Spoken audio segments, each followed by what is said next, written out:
The House will be in order. The prayer will be offered by Chaplain Kibben. Would you pray with me? Holy Lord, we dare to approach this day and the tasks set before us, thinking it is our expertise and experience that will advance us toward our goals. We assume we can rely on our own intellect and intuition to guide us through the challenges we will face. Remind us that it is not by might nor by power, but by your Spirit alone that mountains become plains. Valleys are raised up. The ruts in which we find ourselves are smoothed out. The hindrances we face are cleared away, and the work of this house is accomplished. Sovereign God, we call on your Holy Spirit to disrupt our self-reliance, unsettle our self-confidence, and call into question our self-assurance that in humble self-reflection, we would discover that only when our efforts are founded and grounded in your will they find success. We pray then that in what we set forth to achieve this day, in your mercy, your will be done. By the power of your name we pray. Amen. Yeah. The chair has examined the journal of the last day's proceedings and announces to the House the approval thereof. Pursuant to Clause 1 of Rule 1, the journal stands approved, and the Pledge of Allegiance will be led by the gentlewoman from New York, Ms. Ocasio-Cortez. I pledge allegiance to the flag of the United States of America and to the republic for which it stands, one nation, under God, indivisible, with liberty and justice for all. The chair will entertain up to 15 requests for 1-minute speeches on each side of the aisle. For what purpose does the gentleman from Virginia seek recognition?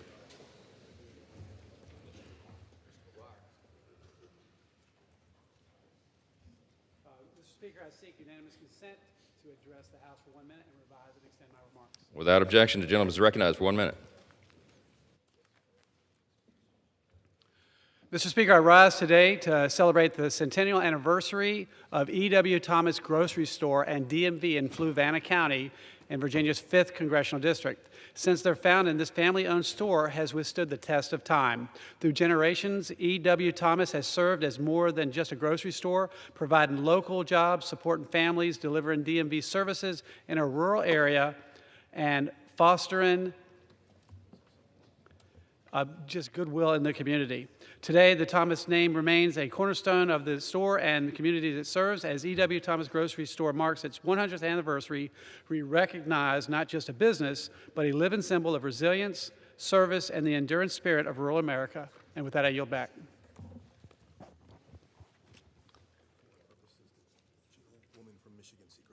For what purpose does the gentlewoman from Michigan seek recognition? I ask unanimous consent to address the House for 1 minute and revise my remarks. The gentlewoman is recognized.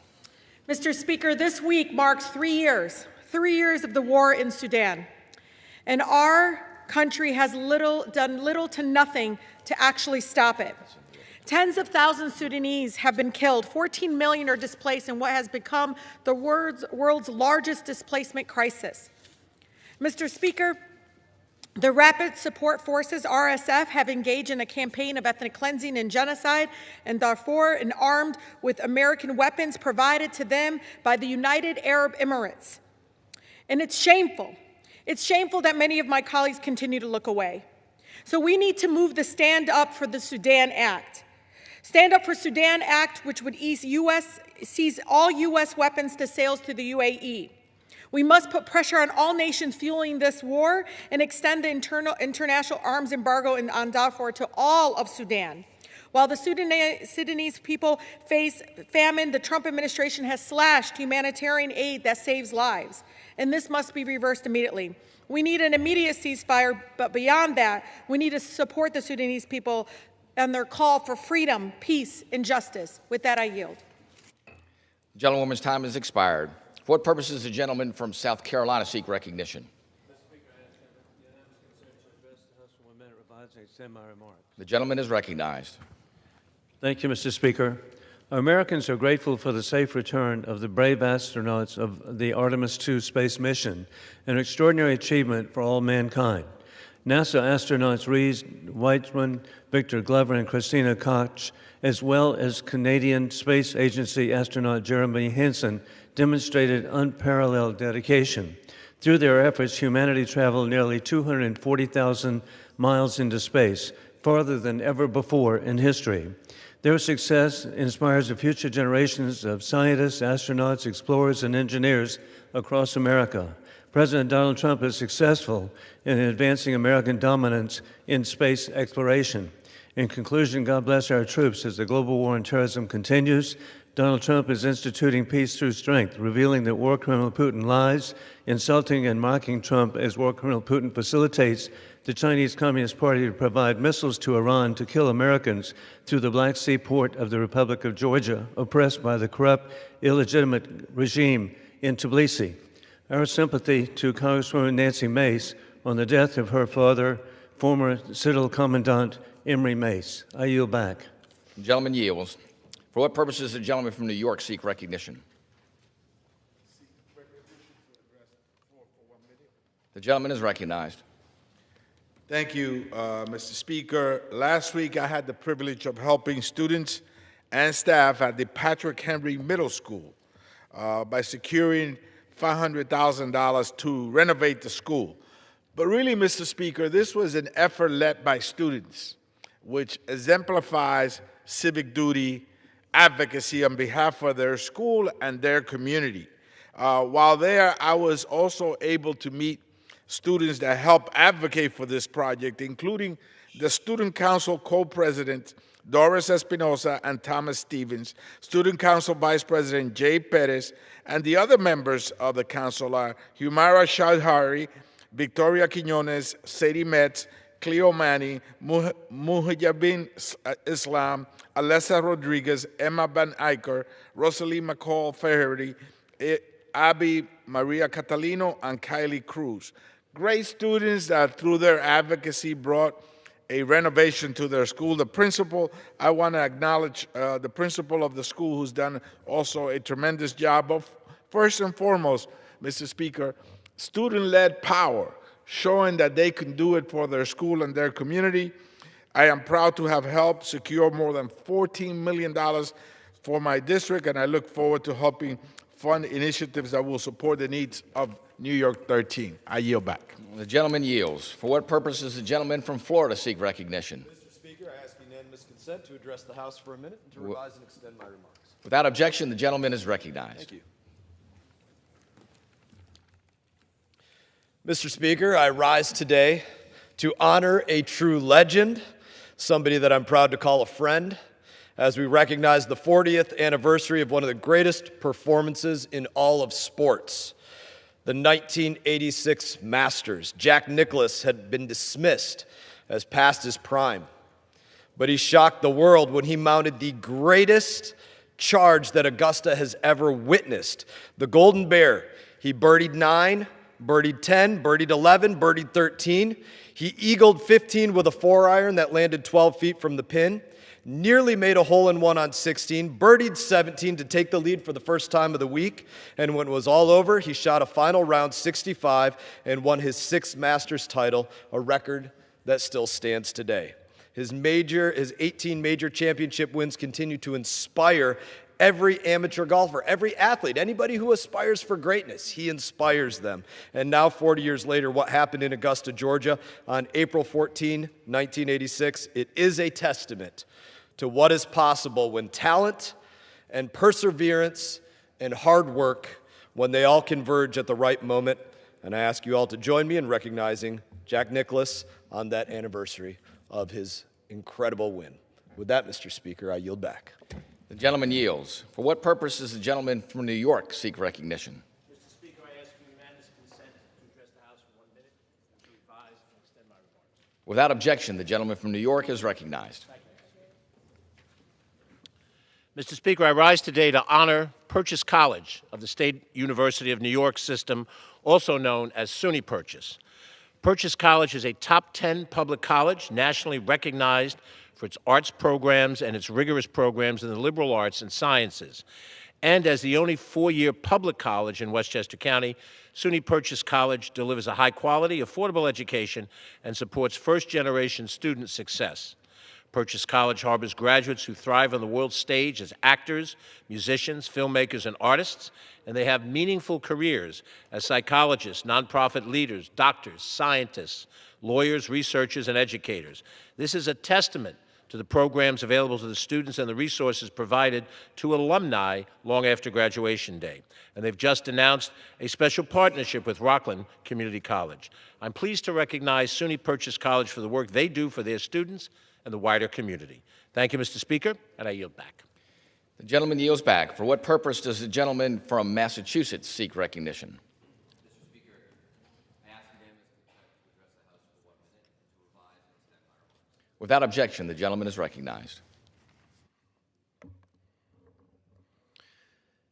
Mr. Speaker, I rise today to honor a remarkable and often overlooked chapter in American sports. 35 years ago, on April 14, 1991, the U.S. Women's Eagles won the inaugural Women's Rugby World Cup in Cardiff.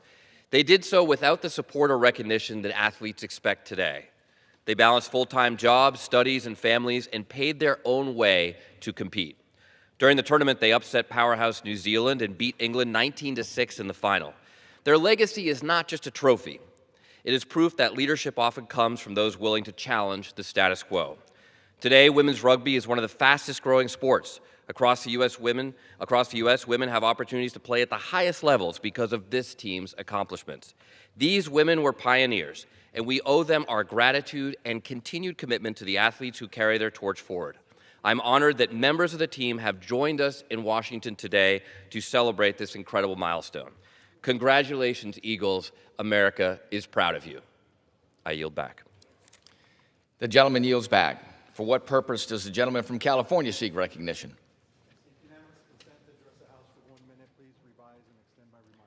Without objection, the gentleman is recognized for 1 minute. Mr. Speaker, I rise today to celebrate 9 schools in my district that have been honored as California's 2026 Distinguished Schools. Congratulations to the students, teachers, and staff at California School of the Arts, San Gabriel Valley in Duarte, Edgewood High School in West Covina, Almani High School in Almani, Holland Crest Middle School in West Covina, Lone Hill Middle School in San Dimas, Mount Sac Early College Academy at West Covina, Ramona Middle School in Laverne, Sandburg Middle School in Glendora, and South Hills High School in West Covina. The California Distinguished School Recognition Program honors public schools that go above and beyond to close education gaps, provide exemplary instruction, and innovate education systems that help create better outcomes for our students. Our students are our future, and I'm so proud to see these inspiring schools receive the recognition they deserve. To all the students, teachers, and staff at these distinguished schools, you are to be commended for your dedication and hard work. Congratulations on this tremendous achievement, and I yield back. The gentleman yields back. For what purpose does the gentleman from North Carolina seek recognition? Without objection, the gentleman from North Carolina is recognized for 1 minute. Mr. Speaker, homes are falling in the ocean along North Carolina's Outer Banks and in communities like Buxton. Over 30 homes have collapsed since 2020, and coastal erosion is only getting worse. Nothing truly captures the scale of this devastation other than witnessing it for yourself firsthand. The Buxton Civic Association and local community have been speaking up and standing up for coastal and inland communities across eastern North Carolina, because doing nothing is not an option. I urge Congress to pass H.R. 3161, the Preventing Environmental Hazards Act. We must not continue watching livelihoods get washed away now, only to pay the higher price of cleanup later. I yield back. The gentleman yields back the balance of his time. For what purpose does the gentleman from New York seek recognition? Mr. Speaker, I ask unanimous consent to address the House for 1 minute, to revise and extend my remarks. Without objection, the gentleman from New York is recognized for 1 minute. Mr. Speaker, I rise today on behalf of Catholics and all people of faith who were appalled by President Trump's recent attacks on Pope Leo. At a moment that demands moral clarity, His Holiness called on the President to remember what the gospel teaches us, to pray for peace and for the dignity of all people. And how did he respond? With insults, egotism, and images portraying himself as Jesus. It is blasphemous, deranged, and a total desecration of Christ's message. Sadly, we've come to expect these sort of temper tantrums and outbursts from Donald Trump. This entire episode, coupled with his threat last week to wipe out an entire civilization, calls into question his mental fitness for office. His own former White House advisors, military generals, and even his staunchest supporters have called him insane. The Vice President and Cabinet must begin the process of invoking the 25th Amendment to remove the President from office. If they fail to act, this House must immediately begin impeachment proceedings.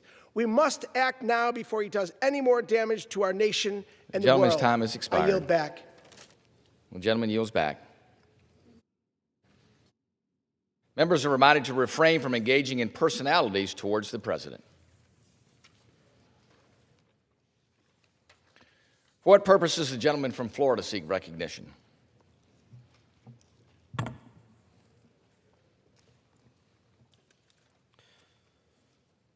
Mr. Speaker, pursuant to the order of the House of April 15, 2026, I call up House Concurrent Resolution 40 and ask for its immediate consideration in the House. The clerk will report the title of the concurrent resolution.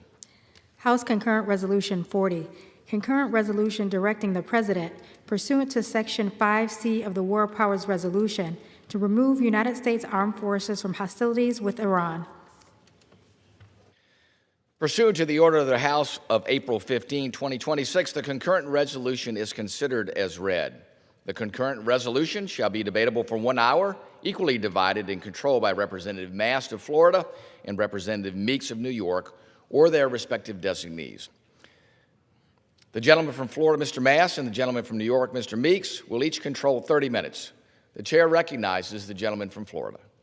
Mr. Speaker, I ask unanimous consent that all members may have 5 legislative days in which to revise and extend their remarks and include any extraneous material on the resolution under consideration.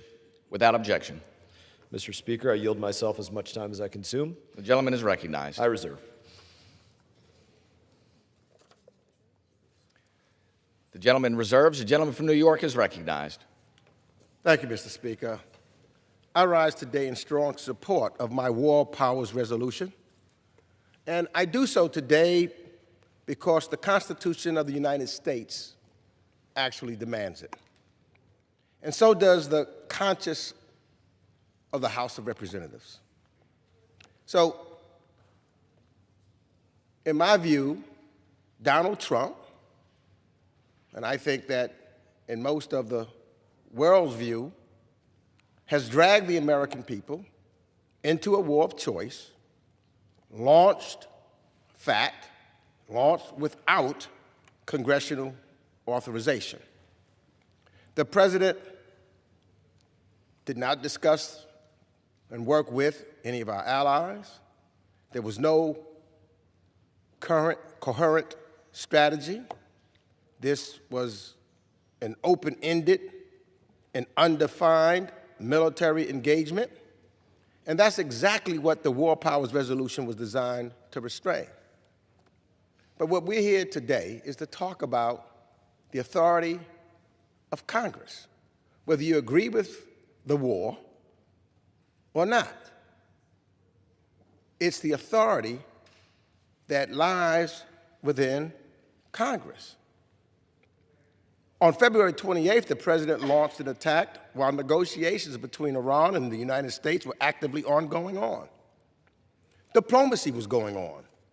Iran's former foreign minister had stated just days before that a historic agreement was within reach. There was a path forward that did not require a single American service member to be put in harm's way. And instead of pursuing diplomacy, the President started a war, costing the American people billions of dollars, losing 13 American lives, and so many other men, women, and children who were not part of, who were civilians. The president abandoned the diplomatic path, not because democracy failed, but because it was never truly given a chance. And as a result of the administration's decisions, now the new Iranian regime is more hardline. The Strait of Hormuz, which was previously open, is now closed. The cost of gas for American people have skyrocketed, and this fragile ceasefire is one threatening civilization tweet away from failing. And what has this war accomplished? The administration and Donald Trump himself may be declaring victory, but let's look at the contradictory objectives of this administration, which it has used to justify the war. First, it was that Iran posed an imminent threat, but no imminent threat was ever demonstrated. Then it was about nuclear weapons, but the administration itself had declared the nuclear program obliterated. Then it was about ballistic missiles. So you see, the goalposts keep moving because there was never a clear objective in the beginning. Meanwhile, as I've stated, the cost keeps going up. American service members have been killed, and thousands of civilians, including hundreds of children, have been killed since the beginning of this war. These are not just statistics, these are human beings, and we have a moral duty to acknowledge that reality. And then there's the impact: gas pumps, grocery stores. This war has disrupted global travel and trade, halted flights in and out of the Middle East, and led to major shipping reroutes. Leading energy analysis warn it could be a long time before prices go down, even after the war ends, and that we are looking at elevated energy costs well into the end of 2026. The 2-week ceasefire is set to expire on April 22nd, and thus far, neither side has indicated what comes next, beyond continued blockage of the Strait of Hormuz. And we're standing at the edge of a cliff, and Congress must act before the president pushes off. Every day we delay, we inch closer to a conflict with no exit ramp. This resolution does not leave America defenseless. It preserves the president's authority to defend the United States and our allies from imminent attack. What it says? It says plainly and constitutionally is that one person does not have the power to take this nation to war alone. Just yesterday, we heard more American troops were being sent to the Middle East. The Constitution, ultimately, again, no matter whether you agree with the war or not with the war, the Constitution grants the Congress, not the president, the power to declare war. Don't take my word for it. Even Donald Trump acknowledged this, saying, and I quote, "As a war, you're supposed to get approval from Congress." This is not a skirmish. This is not a military operation. This is a war. Now, we're not the Iranian parliament, and we should not be rubber stamps. We are the Article I branch of government, and we serve as a check and a balance on presidential overreach. This duty is not optional. So today, this body has a choice. We can assert our constitutional authority and demand a return to the only path that leads to lasting security, diplomacy, negotiation, verification, and deterrence. Or we can surrender that authority. Let's let this war grind on without accountability, without strategy, and without an end in sight. It's oversight, especially on this committee. We should be having witnesses before us so that we can understand and talk and move and ultimately have a vote on this floor to determine whether or not we are going to authorize a war. For example, I believe in diplomacy. I also believe in the Constitution. And I choose to defend the principle that war is a last resort, not a first option. Others may disagree with me, but we should still have a vote here on the House floor. The American people are watching, and the camera of history is recording. And I urge my colleagues on both sides of the aisle, whether or not you agree with the war or not, let's do our duty and our responsibility. Let us, if you want to vote to declare a war, vote that way. If you believe, as I do, we should have diplomacy and we should not be at war now, vote that way. But we're all members of the House of Representatives. Let's protect this institution. Let's vote yes on this resolution, and I reserve the balance of my time. The gentleman reserves. The gentleman from Florida is recognized. Yield myself as much time as I may consume. The gentleman is recognized. I want to thank my colleague for the speech that he just gave. Probably the most hypocritical speech that anybody could give. But I'm glad he gave it because the truth is I'm well prepared to answer for this. So let's talk about engagements against Iran. What's going on? This is not the first time that this happened. Joe Biden was engaged against Iran. Why? Because of imminent threat. But let's examine the difference between when Joe Biden was engaged and President Trump was engaged. When Joe Biden engaged is because the Houthis, a direct arm of Iran, was attacking the United States of America, ships, merchant marine vessels, doing what they've been doing for decades, picking a fight. President Biden launched Operation Prosperity Garden against Iranian-backed Houthis, and that went on, not for 30 days, not for 60 days, not for 90 days, not for 6 months, went on for almost a year until January 2025, from November 23 till January of 25. And what happened during that time? How many times did my Democrat colleagues or Republicans offer a war powers resolution to say, remove all U.S. forces from this fight against Iran? I have the counter down here. It's 0. It wasn't like what happened with President Trump. President Trump defending against an imminent threat. What was this imminent threat? It wasn't just vessels being shot at.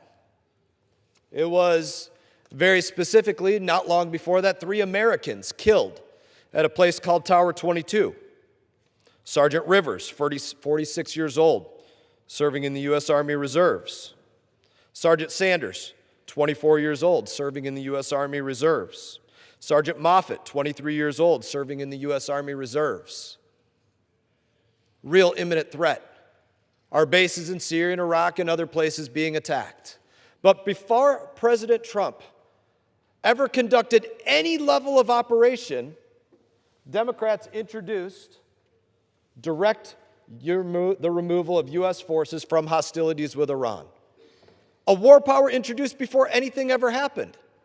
Now, if we go back here to President Biden, there were a couple of pieces of legislation that took place bipartisanly. One of them I brought up many times. It was Republicans and Democrats voting overwhelmingly to tell the president, tell the executive branch, literally, I quote, use any and all means necessary to destroy Iranian nuclear anything. That's what we told the president. That's what we told the executive branch. My colleague voted on it. I voted on it. Not war powers, not to say remove all U.S. forces from hostilities, not like Democrats have brought up before this began, and then again bringing it up, stopping before B-2 bombers struck, not again when they introduced it this time, 626, 627, not on 129, not on 218, and the list goes on, again and again and again. Today again, doing another war power. What changed? What changed from not one war power from anybody to half a dozen? And I guess we're going to do another one next week. Politics. Everything that my colleague just talked about, his hypocritical remarks about we need to do these things, it's all politics. My Democrat colleagues are not paying attention to national security at all. They refuse to acknowledge the imminent threat that Iran has been, them killing our service members, them attacking us in place after place. They don't acknowledge it. When Joe Biden was responding to merchant marine vessels being attacked, it was okay. No war power needed. Went on for about a year. President Trump responds, war power, war power, war power, war power. Every week that they can do it. They tried doing it last week as well. That's the hypocrisy. My colleague brought up some of our service members that were killed. Take that very seriously. Seen it far too many times. That beautiful flag behind the speaker draped across caskets. Take it seriously every time. I personally believe that any time that a service member is killed, they should be lying in state, lying in honor here beneath the dome of the U.S. Capitol. I think they earn it more than anybody killed in action in defense of this country. That's my own personal belief on that. I would ask my colleague, do you know the folks? Do you know the folks that were killed that you mentioned? Do you know their names?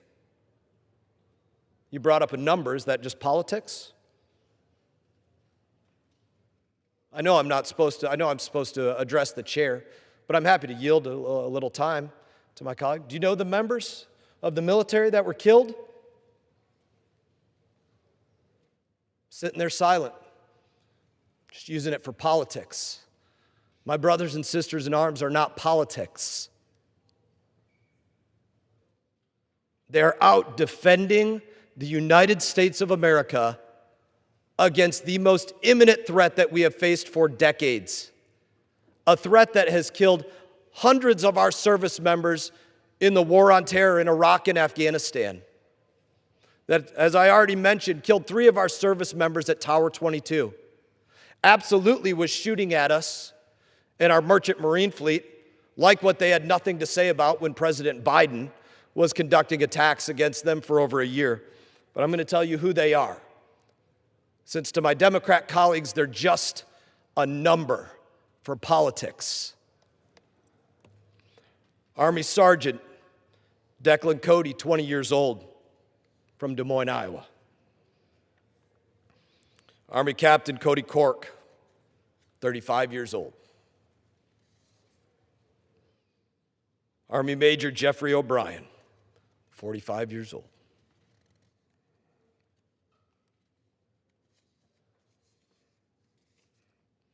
Army Master Sergeant Noah Tachins, 45 years old. Army Staff Sergeant Benjamin Pennington. Air Force Major John Klinner. Chief Warrant Officer Robert Marzin, Army. Air Force Master Sergeant Tyler Simmons.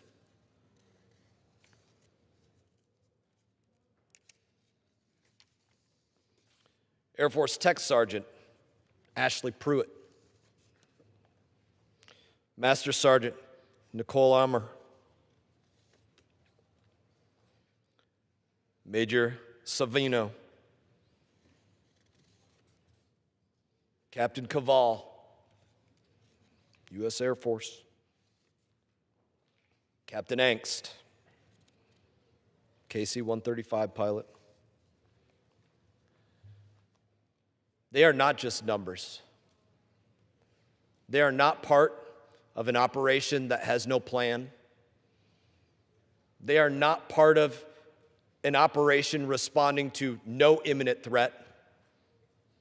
They are taking it to an enemy that has attacked us month after month, year after year, that bipartisanly we have agreed on. Use any and all means to destroy them, to destroy their nuclear capabilities. We voted on it. The only difference is that my Democrat colleagues want to reference a number of service members killed because they just see it as politics. They don't have the slightest clue of who they are, where they're from, what their ages were, or the respect for the Gold Star families that now exist. They're only interested in the difference in politics, which is what these charts demonstrate. Mr. Speaker, I reserve the balance of my time. The gentleman reserves. I remind the gentleman to direct his remarks to the chair and his communications to his Democrat colleagues. The gentleman is recognized. Thank you, Mr. Chair. You know, the gentleman is from Florida, so he knows oranges. I'm from New York, the Big Apple. I know apples. The gentleman's argument, clearly, he doesn't, apples from oranges. And let me just say this. I never challenged the gentleman's patriotism to this country. He better never challenge my patriotism to this country. To think that he has a privilege to do that, no. There's no one that has more patriotism. I have family members who lost their lives for this country. I'm here because of my patriotism to this country. I now yield 3 minutes to the esteemed gentlewoman from Massachusetts, the Democratic Whip, Representative Catherine Clark. Thank you, Mr. Speaker. 6 weeks ago, Democrats brought a war powers resolution to this House floor. We called on Republicans to join us and bring this conflict to an end. They refused. Mike Johnson declared with pride that Donald Trump's mission is nearly accomplished. Well, 6 weeks later, what are Americans seeing? Gas prices out of control, grocery prices going up, a fertilizer shortage that is threatening to drive prices even higher. Americans are seeing hundreds of casualties in a war that no one has given them the respect to explain it to. But one thing is clear, Americans are being asked to foot the bill with the lives of their sons and daughters and with the $2 billion a day that we are spending on this conflict that could be going to help Americans afford to go see a doctor or help feed our seniors and hungry veterans, to help drive down and help Americans who are working hard and not making it afford the rising cost of gas and housing and groceries being driven ever higher by this conflict. Before this war, we were in a position of strength. Iran was weakened. The Strait of Hormuz was in no danger of being closed. But now Donald Trump and his enablers have marched us into a position of far more weakness. Our goal now of this conflict is to return to the status quo before this conflict. But who is paying the price? Who is paying the price for this? It's the American people. And don't take my word from it. President Donald Trump told us, because of this war, it is not possible for us to take care of daycare, Medicaid, Medicare. Imagine that. That's an American working family last doctrine. And today, Republicans have a choice. Are you going to continue to enable him and his madness, or are you going to prioritize Americans, the working families of this country, and vote yes for this resolution? I yield back. The gentlewoman yields. The gentleman from Florida is recognized. Mr. Speaker, I would remind the House that the gentlelady that just spoke was the one that, to directly quote her, Americans are leverage. I guess that's how they look at our service members as well, unfortunately. I don't guess, I assess. I assess, as I spoke about already, and reaffirm my remarks. They use our service members as leverage, as politics, and it's disgusting. I will yield 3 minutes to the gentleman from Texas, Chairman of the Subcommittee on Europe, Mr. Self. The gentleman from Texas is recognized for 3 minutes. Thank you, Mr. Speaker. Thank you, Mr. Chairman.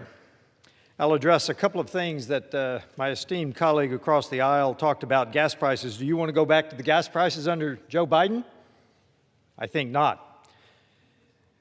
As long as we're talking about 13 dead service members, I want to remind you of how often our colleagues across the aisle refuse to talk about the 13 service members that died in the most disastrous, the most despicable operation in U.S. military history at Abbey Gate.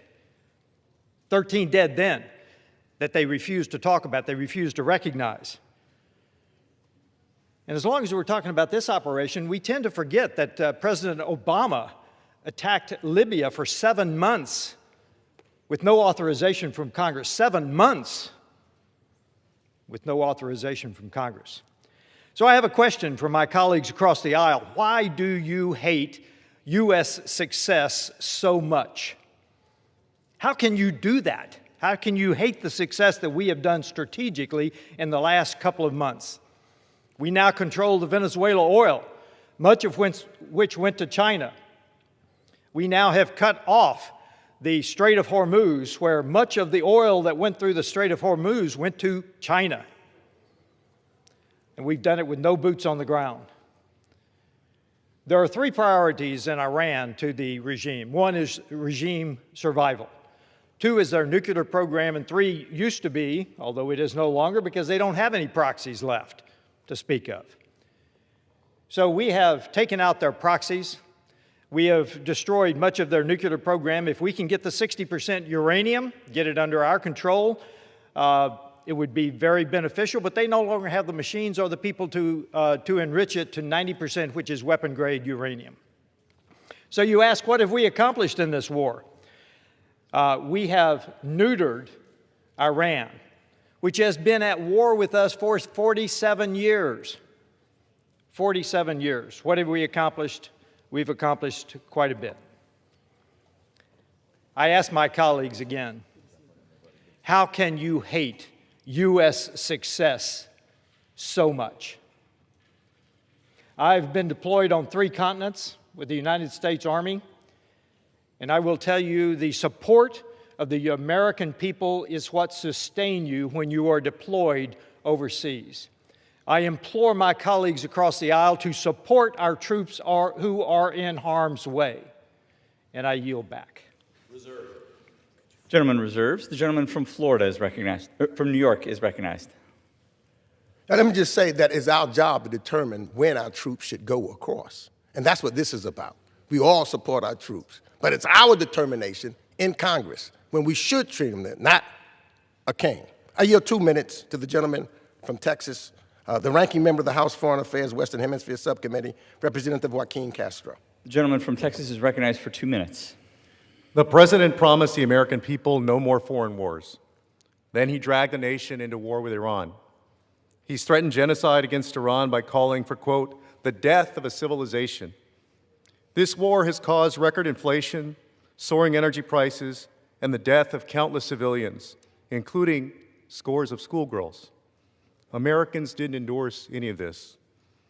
The so-called imminent threat that was used to justify the war was manufactured. In fact, Iran does not possess any nuclear weapon. They don't have a single ballistic missile capable of reaching the mainland United States of America. So this was all a lie.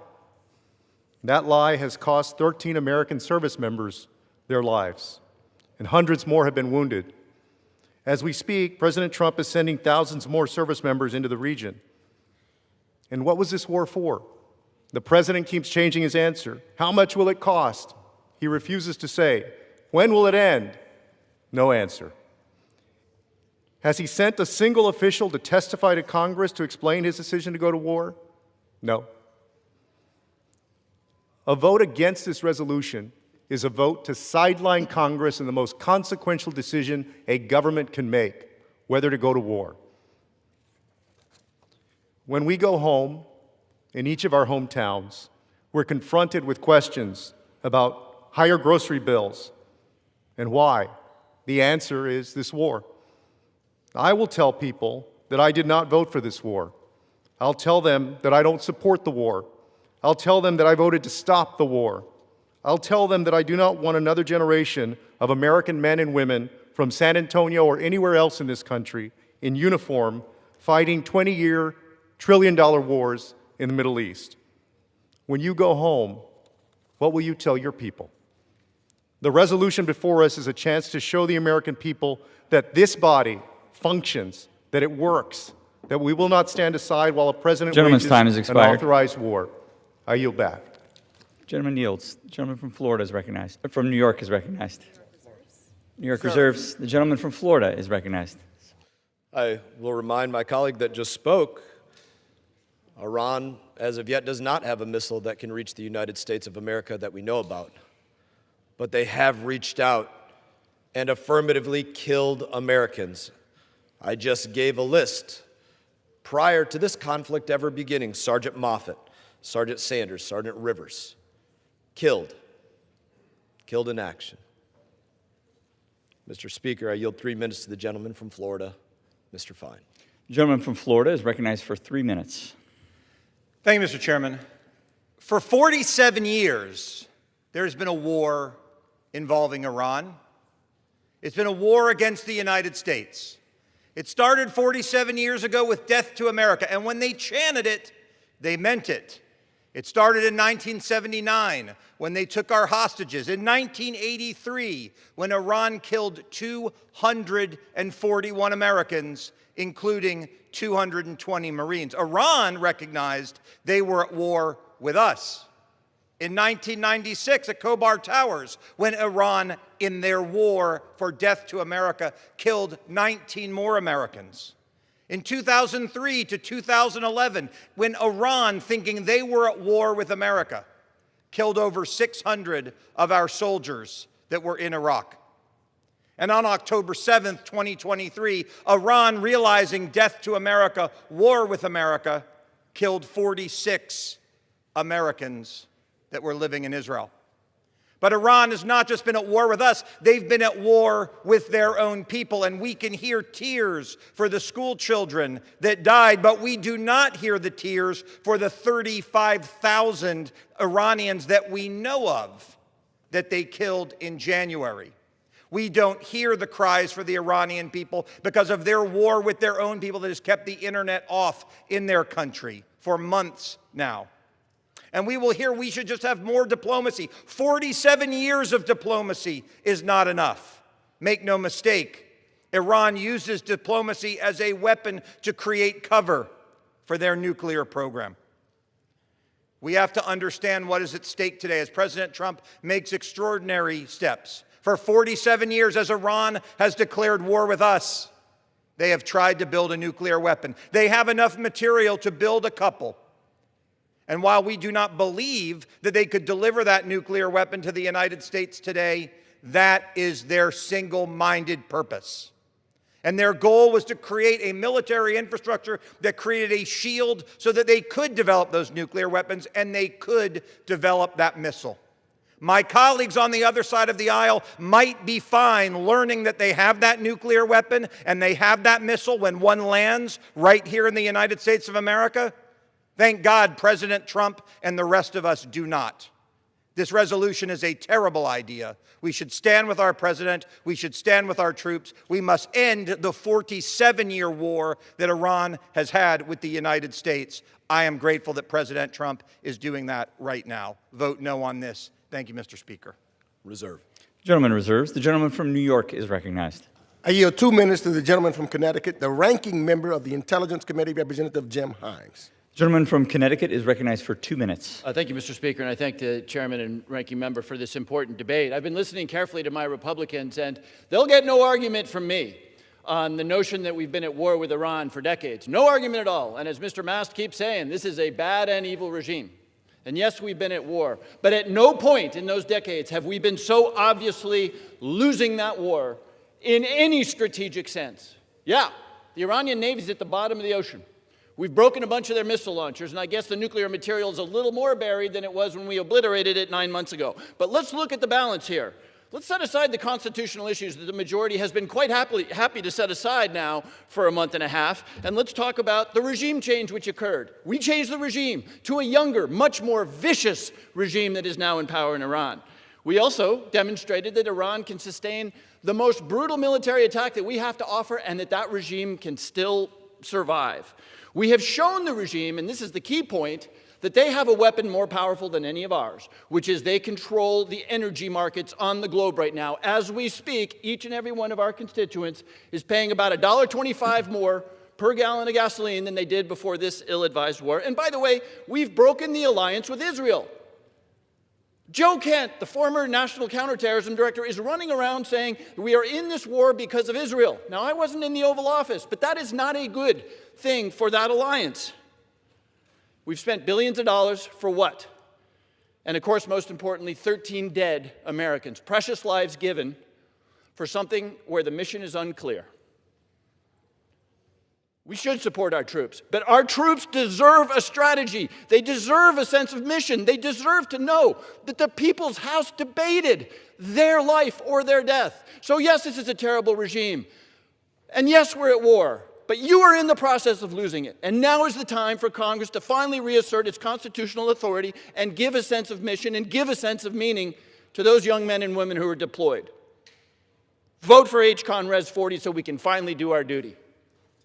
Thank you, Mr. Speaker. I yield back. The gentleman reserves. The chair will now receive a message. Mr. Speaker, message from the President of the United States. Mr. Speaker. Mr. Secretary. I am directed by the President of the United States to deliver to the House of Representatives a message in writing. The gentleman from Florida is recognized. Recognize myself for a few moments. The gentleman is recognized. Most vicious regime. My colleagues should probably stick around for this. They might be vicious, but they don't have the teeth that they had before. As he pointed out, we sunk their Navy, we've destroyed their Air Force, their drone manufacturing facilities, their caches of weapons, their mobile launching platforms, their fixed launching platforms. And we are, as we speak, in the midst of a ceasefire. In the midst of a ceasefire, my colleagues,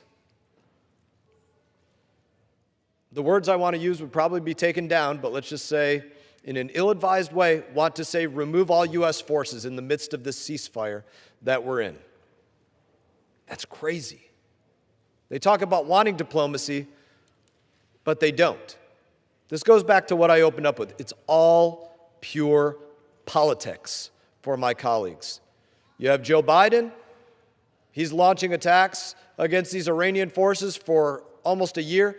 Not one war power resolution. President Trump, half a dozen of them, and we'll do another one next week. Want to talk about service members, but they can't tell you who they are because it's just a number to them. They want to talk about what's going on, destroying Iran. They want to put more support into supporting Ukraine in a conflict where no American has been killed yet. And mind you, I have no love for Russia whatsoever. But when it comes to Iran, who has been killing Americans, nothing. Crickets. Pure politics. I'm going to yield 2.5 minutes to the gentleman from South Carolina, Mr. Wilson. The gentleman from South Carolina is recognized for 2.5 minutes. Thank you, Mr. Speaker, and I appreciate the leadership of Chairman Brian Mast and agree with his assessments.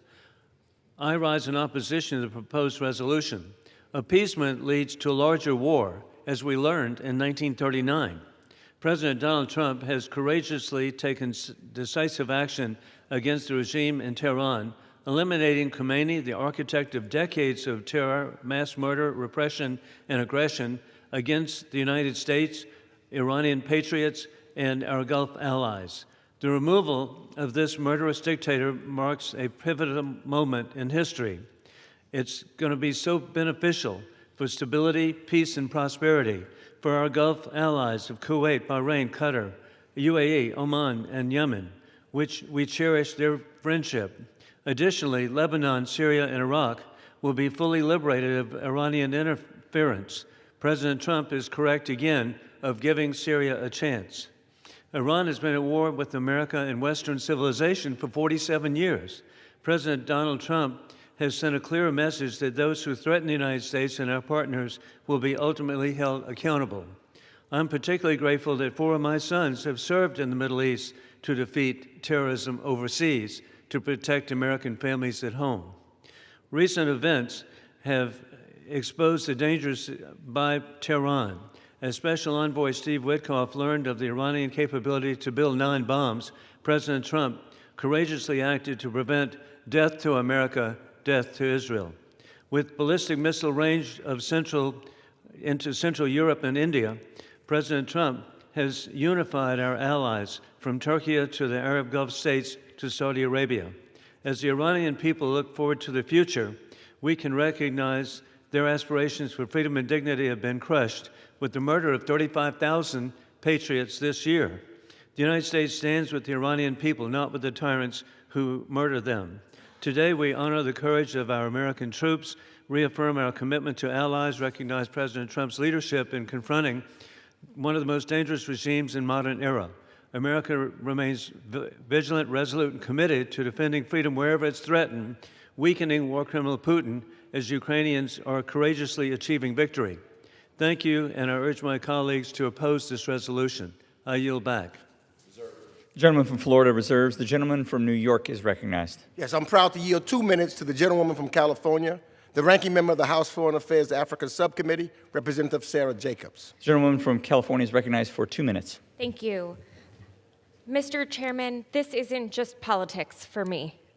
2 weeks ago, thousands of San Diego military families got 48-hour deployment notices. That means they need to be ready to drop everything to deploy to the Middle East, get their affairs in order, pack, and say goodbye to their families for a few months or maybe a year. And don't get me wrong, this is what our service members and their families signed up for, and they are not complaining. But it is our job in Congress and my job as a representative of the country's biggest military community to make sure that we've explored all the contingency plans, exhausted all diplomatic and non-military options, and figured out the objectives, the strategy, and the exit plan before we've asked them to. And we have done none of that. And while I will push for oversight and transparency about how we got here, our focus now should be on how we end this war. But instead, President Trump is escalating. The San Diego-based carrier, the Lincoln, is already in the region. San Diego's USS Boxer and the 11th Marine Expeditionary Unit will be arriving soon, and we're expecting another San Diego-based carrier, the Roosevelt, to deploy any day now.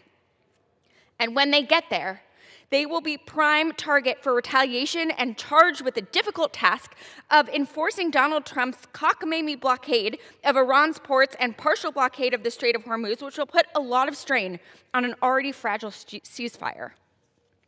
Donald Trump is getting our country further entrenched in another forever war in the Middle East. And the longer we stay, the harder and more expensive it will be to get out. So yes, we should support our troops. That means doing our jobs and asking these questions before they are asked to sacrifice their lives. That's why Congress needs to do our job, or else we will keep paying the cost in terms of lives lost and taxpayer dollars.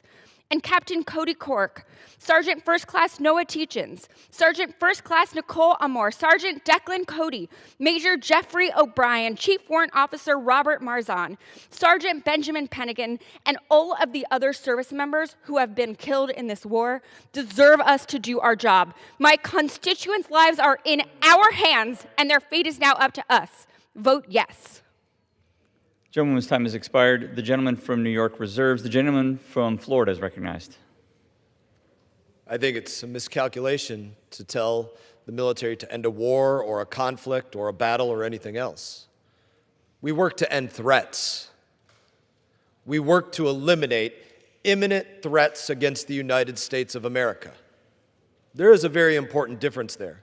And to think that this was not thoroughly calculated, the approach at which this goes,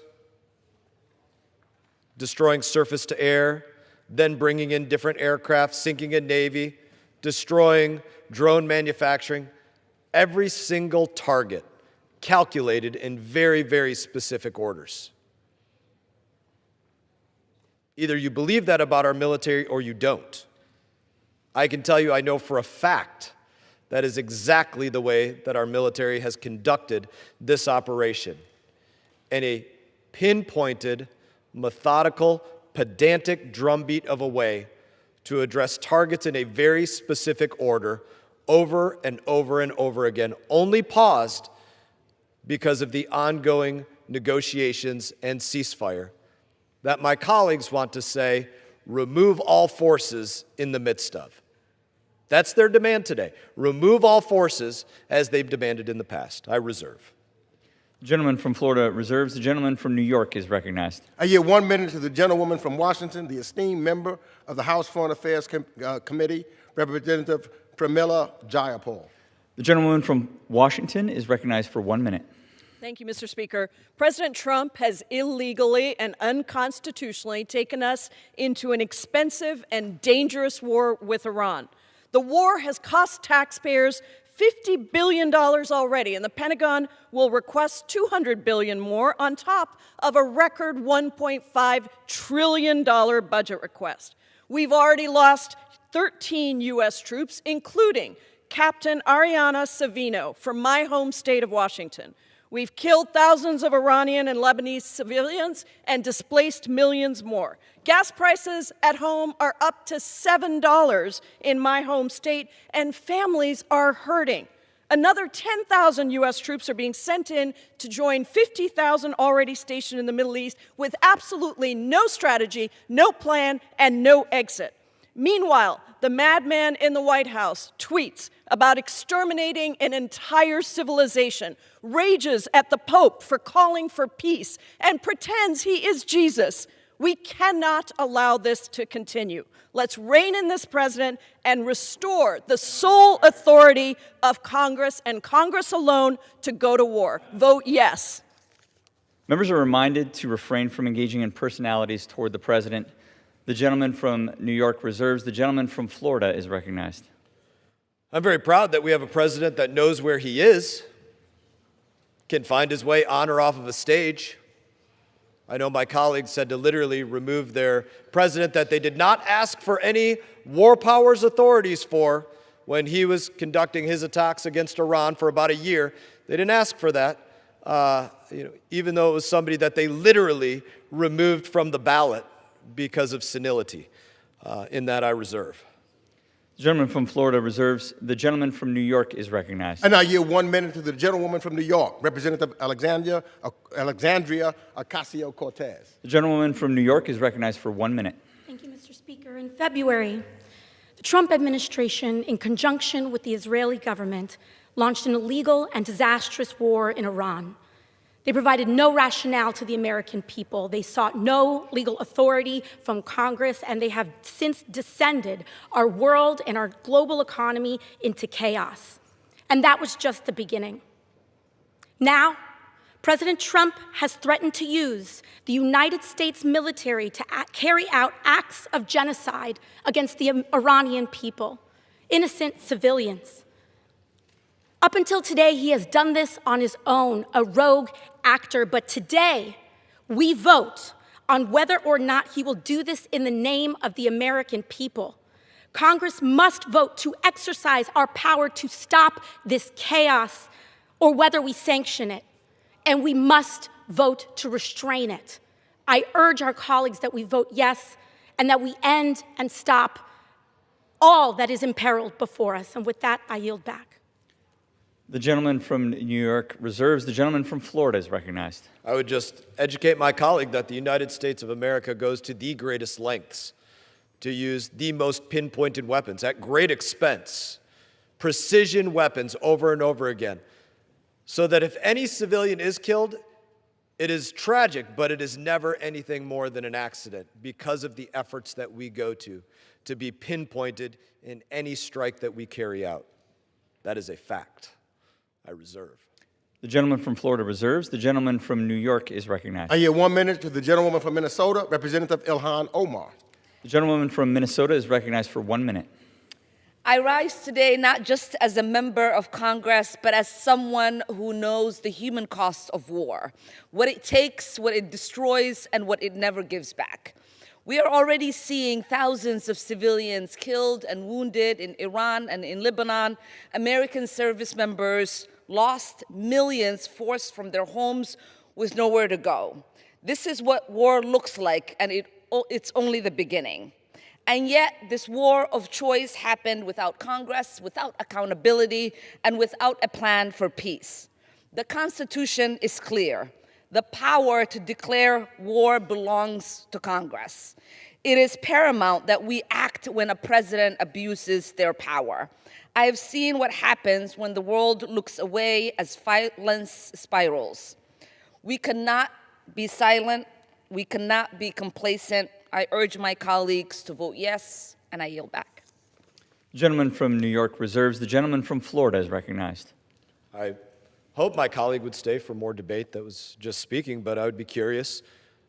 The gentlelady intends to vote to tell the president that all U.S. forces must be removed from hostilities. Do they feel as though that is a sound strategy to reach the conclusion that they want in the midst of a ceasefire? Sounds like they haven't calculated that. I reserve. The gentleman from Florida reserves. The gentleman from New York is recognized. I yield 1 minute to the gentlewoman from New Mexico, Representative Melanie Stansbury. The gentleman from New Mexico is recognized for 1 minute. Mr. Speaker, as co-sponsor of this War Powers Resolution, this debate is making me sick. The lies and colleagues who are so weak that they won't enforce the Constitution to rein in a president who is clearly out of control. As we sit here, thousands of civilians are dead. 13 service members have been killed. Hundreds have been injured with brain injuries whose lives will never be the same. Millions of people displaced and our American bases bombed. And for what? Having been led into an illegal war by a madman who is attacking the Pope, threatening war crimes, and implicated in the Epstein files, and who can't explain why we were there or what happens the day after. That is why it is time to end this war, to stand with our troops and to stand with the American people. So we must pass this resolution and end this war now. Gentleman yields. Members are reminded to refrain from engaging in personalities toward the president. The gentleman from New York reserves. The gentleman from Florida is recognized. I know the gentlelady is still here. Does she really not know why we're there? Really doesn't know about the American service members killed even before this that I mentioned? Doesn't know about the American-based struggle? Really? You are a member of Congress that does not know this? That's crazy. Now, I'll leave it at that. I'll leave it at that for this moment. But we can get you classified briefings on this. We would be having one today, were it not for this debate. I'll reserve. The gentleman from Florida reserves. Members are reminded to direct their comments to the chair. The gentleman from New York is recognized. I yield 1 minute to the gentleman from Rhode Island, Representative Seth Magaziner. The gentleman from Rhode Island is recognized for 1 minute. Mr. Speaker, the American people are tired of morally bankrupt politicians who are always saying that there's not enough money for health care, there's not enough money for education, there's not enough money for housing, but are willing to spend more than $1 billion a day on an unnecessary war of choice. A war that has taken the lives of 13 American service members, that has taken the lives of over 100 elementary school children bombed in their school. Horrific. A war that has raised gas prices and home heating oil prices and fertilizer prices on the American people. Now, that may not matter in Mar-a-Lago, where everything looks good, but to the average working American, they don't know why they're being asked to pay for this unnecessary war, and neither do any of us. The administration has not given us any evidence, and I've gone to every briefing, classified briefings and otherwise, any evidence that Iran was plotting an imminent threat against the United States, an imminent attack, any evidence that they were close to getting a nuclear weapon, none. This is an unnecessary war, a costly war. We have an opportunity to end it today, and I urge my colleagues to do that. I yield back. The gentleman yields. The gentleman from New York reserves. The gentleman from Florida is recognized. Reserve. The gentleman from Florida reserves. The gentleman from New York is recognized. Yes, I yield 1 minute to the gentleman from Virginia, Representative Don Beyer. The gentleman from Virginia is recognized for 1 minute. Thank you, Mr. Chairman and Mr. Speaker. Mr. Speaker, I rise in strong support of this resolution. Let's not forget that one of the opening acts of this war of choice against Iran was the massacre of scores of school children, little girls, committed by our military in our name. In our name.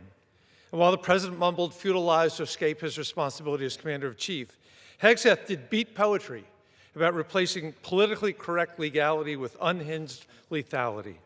And if that wasn't reckless enough, it was amplified the president's own social media tirades where millions of people were reduced to targets in an early morning threat to obliterate an entire civilization. A contemptible failure of moral leadership. Well, sorry for being PC, but those kids would be alive today if Congress had done our job and restrained the president's lust for power. We have a chance to act before more lives are lost and more damage is done. And I've never been more embarrassed for my Republican friends in Congress who have alternated between total silence and cheering on this madness. It's long past time for us to grow a brain, grow a spine, and stand up for the true interests of the American people. I yield back. The gentleman's time has expired. Members are reminded to refrain from engaging in personalities toward the president.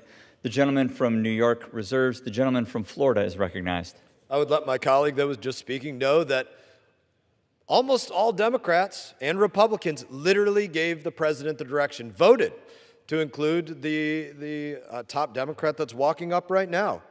Use all means necessary to prevent Iran from obtaining a nuclear weapon. That's literally what they voted for. Gave the direction, use any and all means necessary. I've said it many times, I'm saying it again. It's exactly what they voted for. The difference today is politics. The difference today is it's not Joe Biden who can't find his way off a stage. It's President Trump. That's why there was 0 war power resolutions under Joe Biden and half a dozen or more at this point for President Trump. Pure politics. I reserve. The gentleman from Florida reserves. The gentleman from New York is recognized. It's with a distinguished pleasure that I have the opportunity to introduce the gentleman from Kings County, Brooklyn, the minority leader and the next Speaker of the House of Representatives, the Honorable Hakeem Jeffries. How many minutes does the gentleman yield? 1 minute. The gentleman from New York is recognized for 1 minute. Thank you, Mr. Speaker. I also thank my good friend, the distinguished gentleman from the great state of New York, Representative Gregory Meeks, the once and future chair of the House Foreign Affairs Committee, for yielding and for his leadership, for his courage, his character, and his conviction, and his patriotism. How dare anyone on this floor question the patriotism of Greg Meeks or any member on our side of the aisle? And you know what often happens, my Republican colleagues, when they can't defend the merits of a particular situation, can't defend the fact that Donald Trump, as candidate, promised not to start any wars, but to stop them, his words, not ours.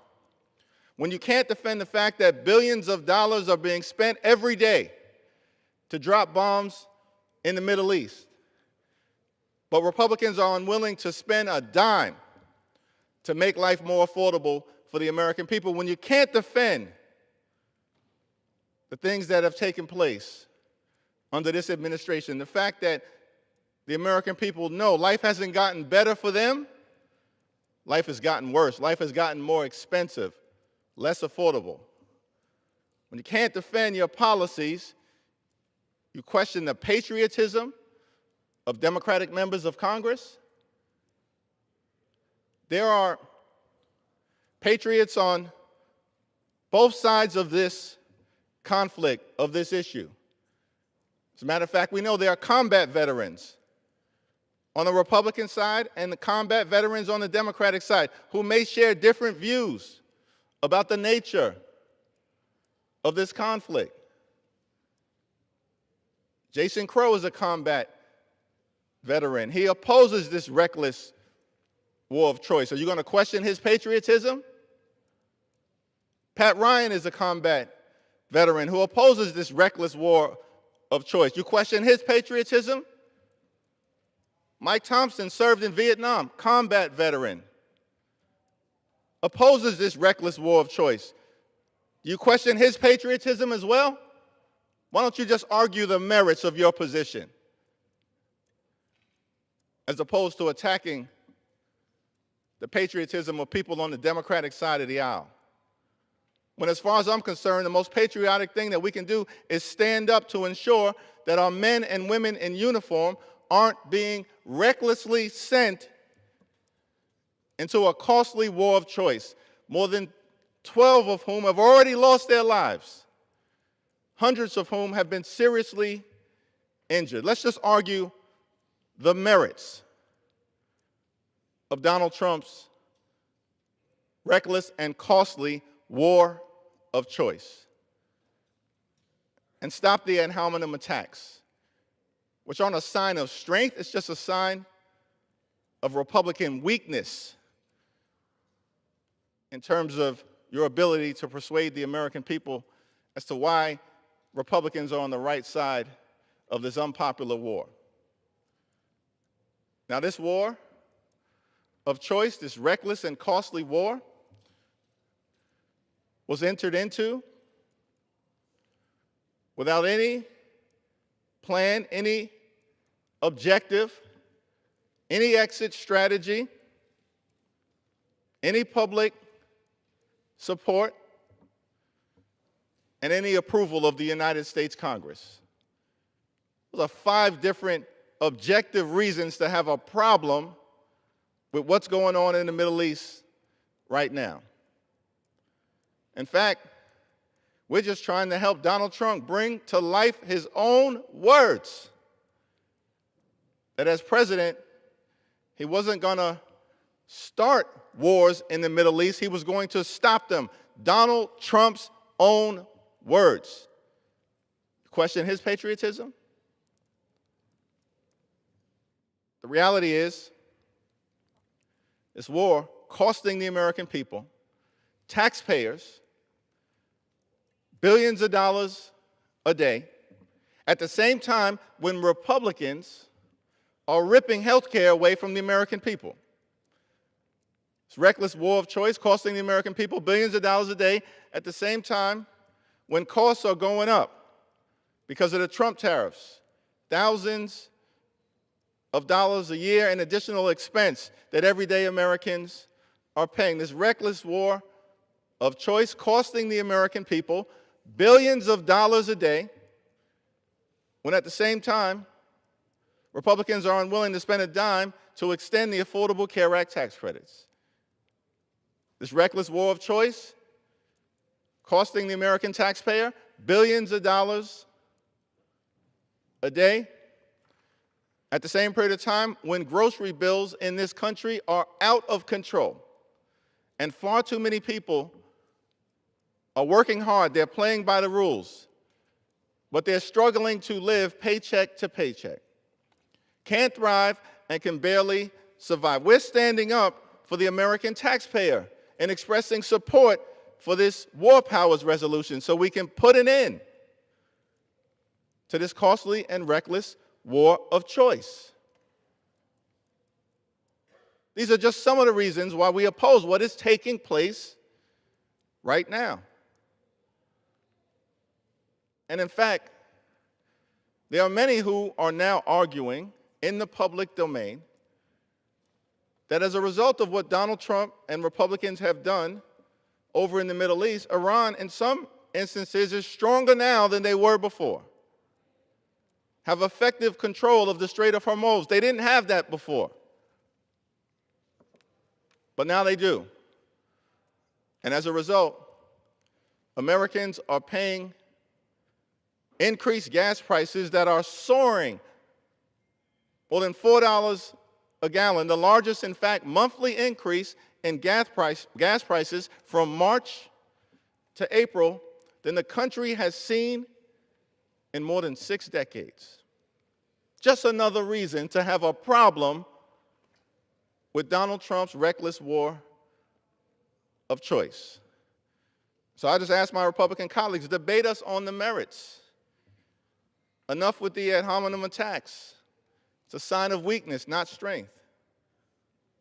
Take your position, we take our position. We feel very comfortable that we're standing on the side of the American people, standing on the side of the Constitution, standing on the side of the principle that if we're going to spend billions and billions of taxpayer dollars, it should actually be spent to make life more affordable for the American people, not plunge us into a reckless and costly war of choice that is actually making life more expensive for the American people in provable and tangible ways. Vote yes on the Meeks resolution so we can stop this reckless and costly war of choice and actually get back to doing the business of the American people and making their lives better, not worse. I yield back. The gentleman from New York yields. The gentleman from New York reserves. The gentleman from Florida is recognized. Recognize myself to respond to the minority leader. The gentleman is recognized. When my Democrat colleagues come down here and just lie, they're deserving of ad hominem attacks. When they come down here and try to say something about service members killed, but didn't take the time to learn a thing about them, learn their names, where they're from, but just want a number, you're deserving of an ad hominem attack. When the minority leader comes to the floor and tries to say, even though he's had, various Gang of Eight meetings and things like that, more classified briefings than even I've had, and tries to pretend that he doesn't know the intelligence or what General Kane is doing or the methodical approach to what's going on here, or the very slim number of Iranian ordnance that are making it past our defenses, or the commitments of our allies, or the threats of them obtaining a nuclear weapon or what they would do with it, like the way Russia threatens the rest of the world, he is deserving of an ad hominem attack, and so is everybody else. I reserve. The gentleman from Florida reserves. The gentleman from New York is recognized.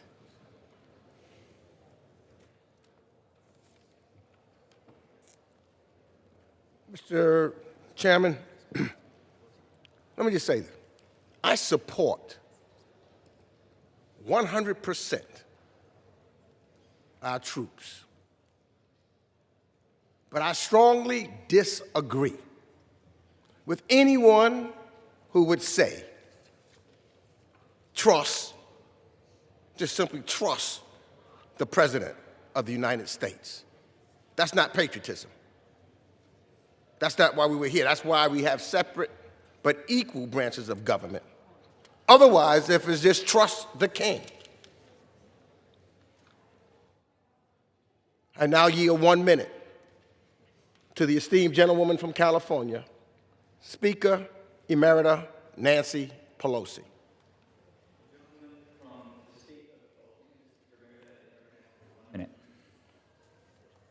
Thank you, Mr. Speaker. I thank the gentleman for yielding. I thank for his courageous leadership bringing this legislation to the floor. We are the House of Representatives.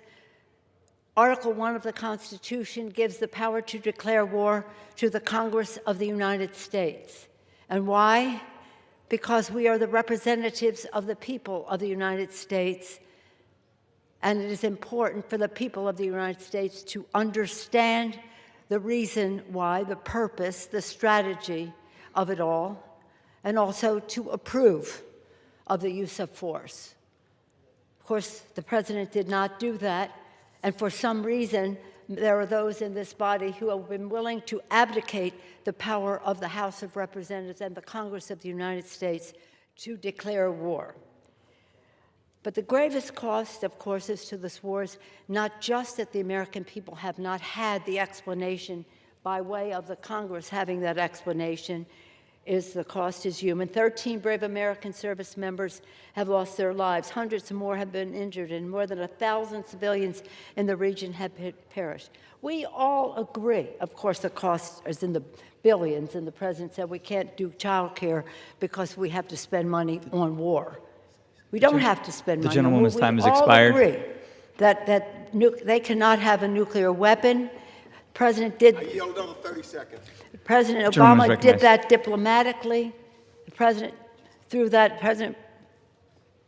Current President threw that out and decided to go to war without a plan, without a strategy, without an exit plan, and really without even explaining his purpose to the American people.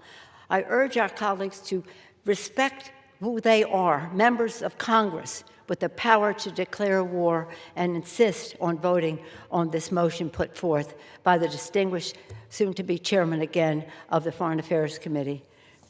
Mr. Gentlewoman yields. The gentleman from New York reserves. The gentleman from Florida is recognized. The gentleman from Florida reserves. The gentleman from New York is recognized. Mr. Speaker, quote from Abraham Lincoln: "Kings had always been involving and impoverishing their people in wars, pretending generally, if not always, that the good of the people was the object." Donald Trump thinks he's a king.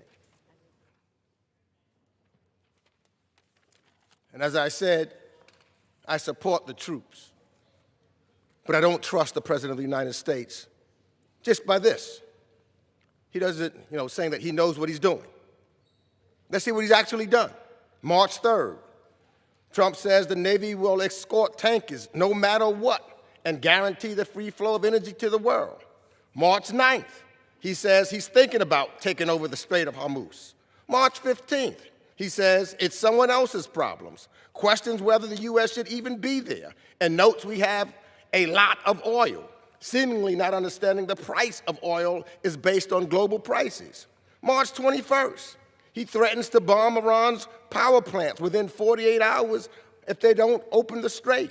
March 26th, he announces a ceasefire and says Iran has agreed to open the strait. The same week, CENTCOM announces it is sending ships to clear mines from the strait Iran supposedly agreed to open. This past Sunday, April 12th, he says the Navy is going to blockade the blockade and interdict ships in the strait. The man says something one day and something else. And we had some signs up earlier of what this man has said.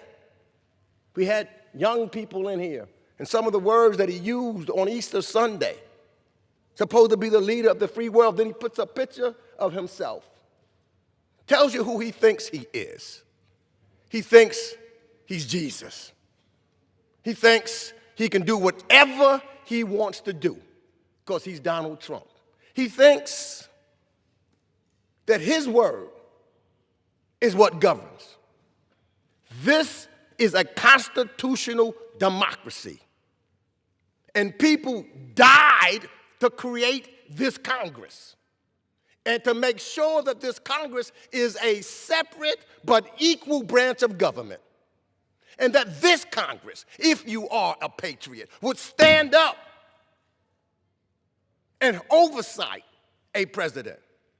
And yes, that's what the people of the United States will do. And the people of the United States, the gentleman's time has expired, to continue this war with this individual who says the gentleman's time has expired. Members are reminded to refrain from engaging in personalities towards the president. The gentleman from Florida is recognized. Thank you. I want to thank the president for all of the work that he's done,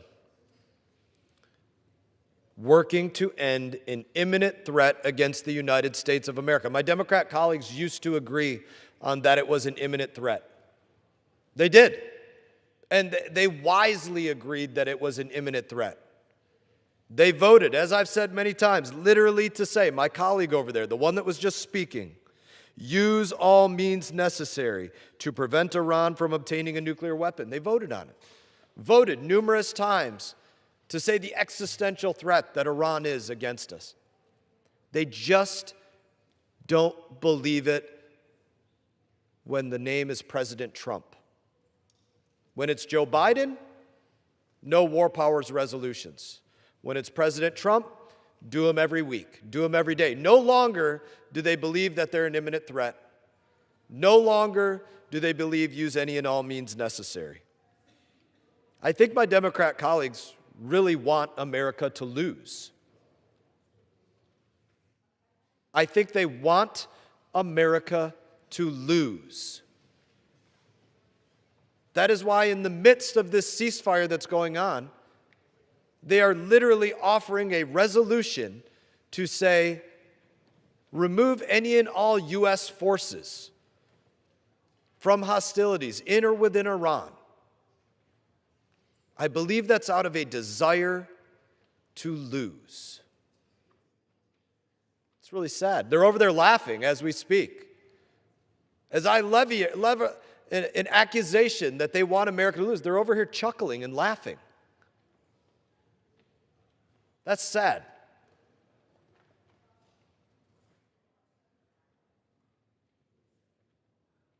I could see him mouth, he said that I'm sad. I am sad. I'm sad that my colleagues talk about the numbers of service members killed, but don't know a thing about them. That's sad. Waving his hand. Sad that my colleagues want the United States to lose, and they sit there and laugh about it. That's sad.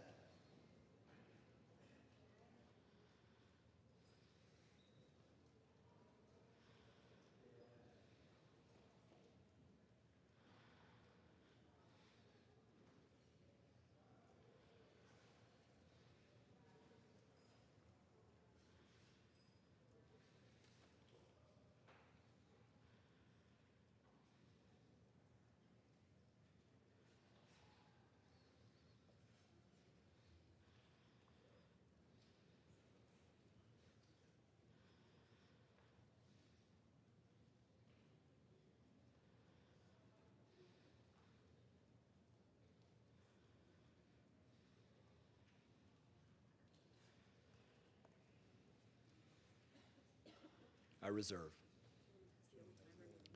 The gentleman has the only time remaining.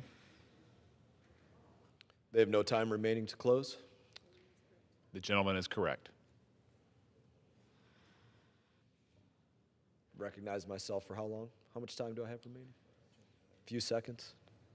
The gentleman has about a minute and a half remaining. I'll just close it with this. It's sad. Sad that they're over there laughing about this. I yield the remainder of my time. All time for debate has expired. Pursuant to the order of the House of April 15, 2026, the previous question is ordered on the concurrent resolution. The question is on adoption of the concurrent resolution. Those in favor say aye. Aye. Those opposed, no.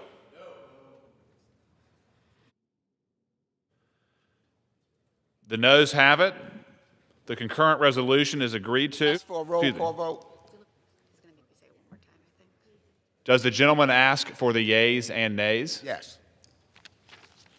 The yeas and nays are requested.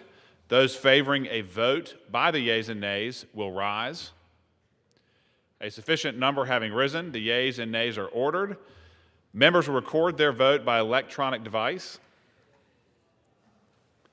Pursuant to Clause 9 of Rule 20, this 15-minute vote on adoption of the concurrent resolution will be followed by 5-minute votes on the motion to recommit on 6409, passage of H.R. 6409 if so ordered, the motion to recommit on H.R. 6398, passage of H.R. 6398 if ordered, and adoption of House Resolution 965. This is a 15-minute vote.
On this vote, the yeas are 213, the nays are 214, with one answering present. The concurrent resolution is not adopted. Without objection, the motion to reconsider is laid on the table. Pursuant to Clause 8 of Rule 20, the unfinished business is the question on agreeing to the motion to recommit on H.R. 6409, offered by the gentleman from California, Mr. Min, on which the yeas and nays were ordered. The clerk will redesignate the motion. Motion to recommit H.R. 6409, offered by Mr. Min of California. The question is on agreeing to the motion to recommit. Members will record their votes by electronic device. This is a 5-minute vote.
The yeas are 213 and the nays are 215 with no votes voting present. The motion is not adopted. The question is on the passage of the bill. Those in favor, please say aye. Those opposed, please say no. The ayes have it. Mr. Speaker, on that I would ask for the ayes and nays.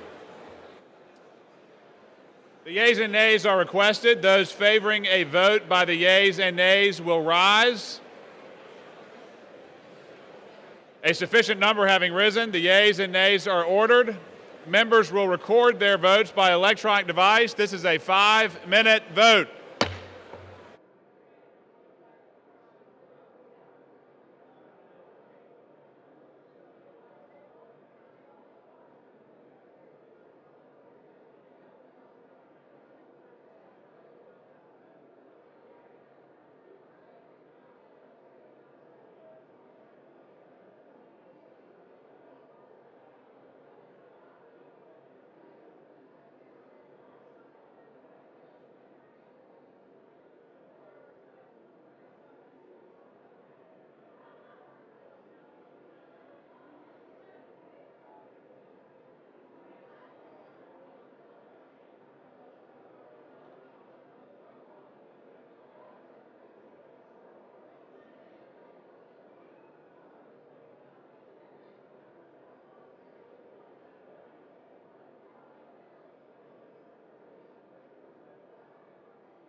On this vote, the yeas are 220, the nays are 208, with 0 voting present.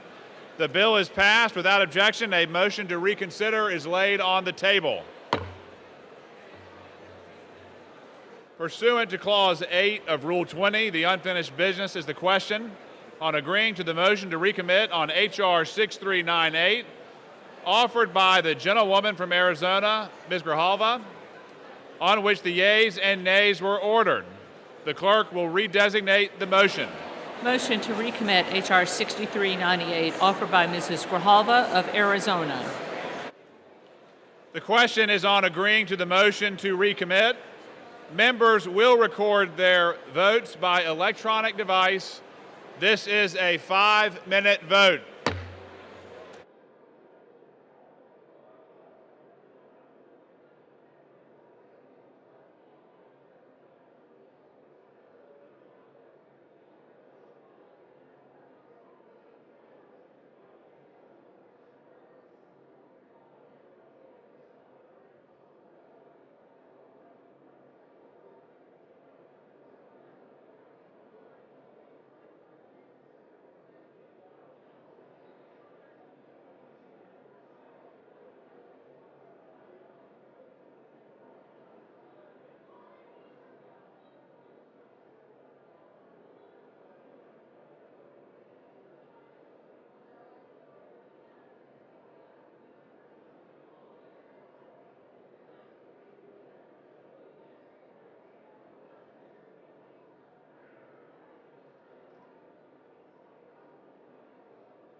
On this vote, the yeas are 213 and the nays are 216 with 0 voting present. The motion is not adopted. The question is on the passage of the bill. Those in favor, please say aye. Those opposed, please say no. The ayes have it. Speaker, I ask for the yeas and nays. The yeas and nays are requested. Those favor a vote by the yeas and nays will rise. A sufficient number having risen, the yeas and nays are ordered. Members will record their votes by electronic device. This is a 5-minute vote.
The yeas are 222, the nays are 205, with no person voting present.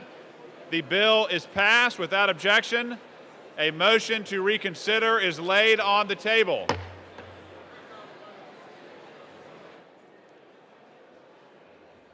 Pursuant to Clause 8 of Rule 20, the unfinished business is this vote on adoption of House Resolution 965, on which the yeas and nays are ordered. The clerk will report the title of the resolution. Discharge calendar number 5, House Resolution 965, resolution providing for consideration of the bill H.R. 1689 to require the Secretary of Homeland Security to designate Haiti for temporary protected status. The question is on adoption of the resolution. Members will record their votes by electronic device. This is a 5-minute vote.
on this vote.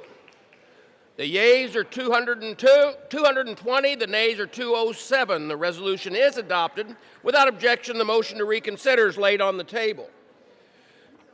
The chair will remind all persons in the gallery that they are here as guests of the House and that any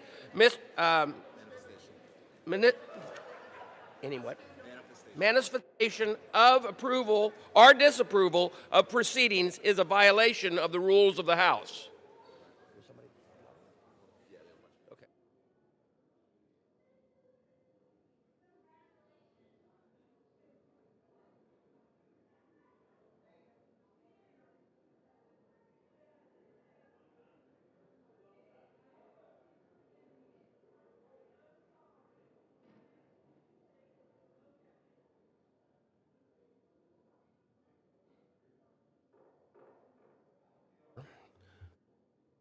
Stations from the floor. Pursuant to House Rule 965, the House will proceed to the immediate consideration of H.R. 1689, which the clerk will report the title. H.R. 1689, a bill to require the Secretary of Homeland Security to designate Haiti for temporary protected status. Pursuant to House Resolution 965, the amendment in the nature of a substitute specified in Section 4 of the resolution shall be considered as adopted, and the bill as amended is considered read. The bill as amended shall be debated for 1 hour, equally divided and controlled by the majority leader and the minority leader or their respective designees. The gentleman from California, Mr. McClintock, and the gentlewoman from Washington, Mr. Jayapal, each will control 30 minutes. The chair now recognizes the gentleman from California. Mr. Speaker, I ask unanimous consent that all members may have 5 legislative days in which to revise and extend their remarks and to insert extraneous material on H.R. 1689. Without objection. And I yield myself such time as I may consume. The gentleman is recognized. Mr. Speaker, for 4 years, our nation suffered the largest illegal mass migration in history at the hands of the Democrats. The cost to our country is immense.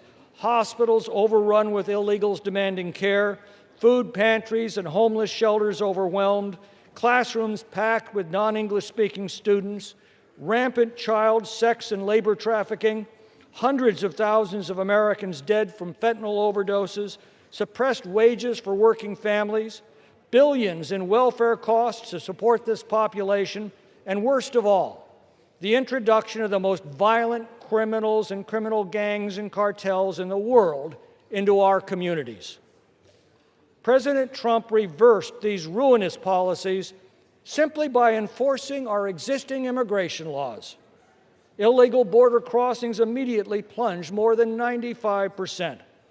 The largest illegal mass migration in history is now being followed by the largest legal deportation in history, although the Democrats are doing everything they can to obstruct it. One aspect of this deliberately engineered nightmare was the abuse of so-called temporary protected status. It proved Ronald Reagan's maxim that there's nothing more permanent on this earth than a temporary government program. Now, as its name implies, temporary protected status is supposed to provide temporary residency to legal aliens who happen to be visiting here when a disaster in their own country temporarily prevented their safe return. Well, the Democrats turned this temporary program into an open-ended and unconditional invitation for aliens to illegally enter our country and then remain indefinitely.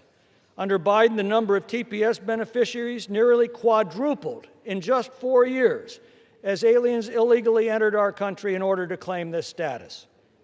The Immigration and Nationality Act not only gives the president the power to extend temporary status, as Biden did, it also gives the president the power to withdraw that status when it's no longer applicable or in the interests of our country, as this president has done. Now, Barack Obama granted temporary protected status to Haitian nationals in this country when Haiti suffered an earthquake in 2010. For 16 years, this status has persisted in different iterations, including multiple designations, redesignations, and extensions. During the Trump administrations, the Department of Homeland Security has attempted to end this temporary status for Haiti, noting that allowing hundreds of thousands of illegal aliens to reside in our country indefinitely is counter to our national interest.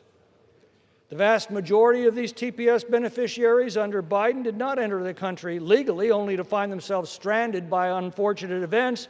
Rather, they entered our country illegally to claim such status, encouraged, aided, and abetted by the Democrats in power. Indeed, as the House Judiciary Committee documented in a report early last year, of the roughly 340,000 Haitian TPS holders, 312,000, 91%, came to the United States illegally. Their reward for committing this crime was a work permit and indefinite protection from deportation. And yes, illegal entry into this country is a federal crime. Abuses like these allowed the TPS program to balloon from roughly 410,000 when Biden took office to nearly 1.5 million aliens from 16 different countries by the day he left office. As the number of aliens with TPS skyrocketed, American communities such as Logansport, Indiana, Springfield, Illinois, and Charleroi, Pennsylvania, cried out for help. Charleroi population of 4,000 swelled to 7,000 almost overnight as a flood of Haitian nationals took up residence. The little town was forced to spend $400,000 for English language instructors and $1 million overall just to support the influx of students. This was all taken from the resources that would otherwise have been available to their own students. Our immigration subcommittee took testimony last year from a local official there who told us of severe strains on housing, medical care, education, emergency services, law enforcement services, and other social services. He testified to a dramatic increase in traffic collisions and citizens of this peaceful small town now afraid to walk the streets. The Trump administration has heeded the cries of the American people. Since taking office, the president has moved to withdraw TPS status for foreign nationals whose conditions no longer warrant such status. In other cases, the Trump administration has determined that these TPS designations are simply not in our nation's self-interest. These decisions are clearly provided for under the Immigration and Nationality Act. But today, my Democratic colleagues argue that we should ignore all of this, that we should return to the Biden administration's immigration policies, starting with Haitian TPS. If this bill passes, I think we can expect TPS status to be extended to the millions more who wish to exploit our country and its taxpayers. Americans will not soon forget the image of thousands of illegal aliens from Haiti pouring across the southwest border and crowding under the bridge in Del Rio, Texas. Put simply, this bill would serve as de facto amnesty for hundreds of thousands of aliens from Haiti who illegally poured across our southern border. America does not need to relive that nightmare, and that is a choice. And I urge my colleagues to oppose the bill today, and I reserve the balance of my time. Gentleman from California reserves. The gentlewoman from Washington is recognized. Thank you, Mr. Speaker. I yield myself such time as I may consume. Gentlewoman is recognized. Mr. Speaker, I rise in strong support of H.R. 1689 to designate Haiti for temporary protected status, or TPS, and I thank Representatives Presley and Gillen for their incredible tenacity and leadership in building the bipartisan coalition needed to get this bill to the floor. This is a hopeful moment for so many across the country to take a positive step forward on immigration policy in America after so much darkness. TPS was established with broad bipartisan support in 1990 to provide people who are already in the United States a safe haven when their home countries are devastated by armed conflict, natural disaster, or other extraordinary conditions. TPS is built on the simple idea that America should not force people back to deadly and life-threatening conditions, a principle that has guided both Republican and Democratic administrations for decades. Today, the Trump administration is dismantling this long-standing commitment to our core values, attempting to end TPS for countries where the conditions are still incredibly dangerous. One country with which the president has seemed obsessed since his first term is Haiti. The president has called Haiti an S-hole country and cruelly attempted to end its TPS designation during his first term.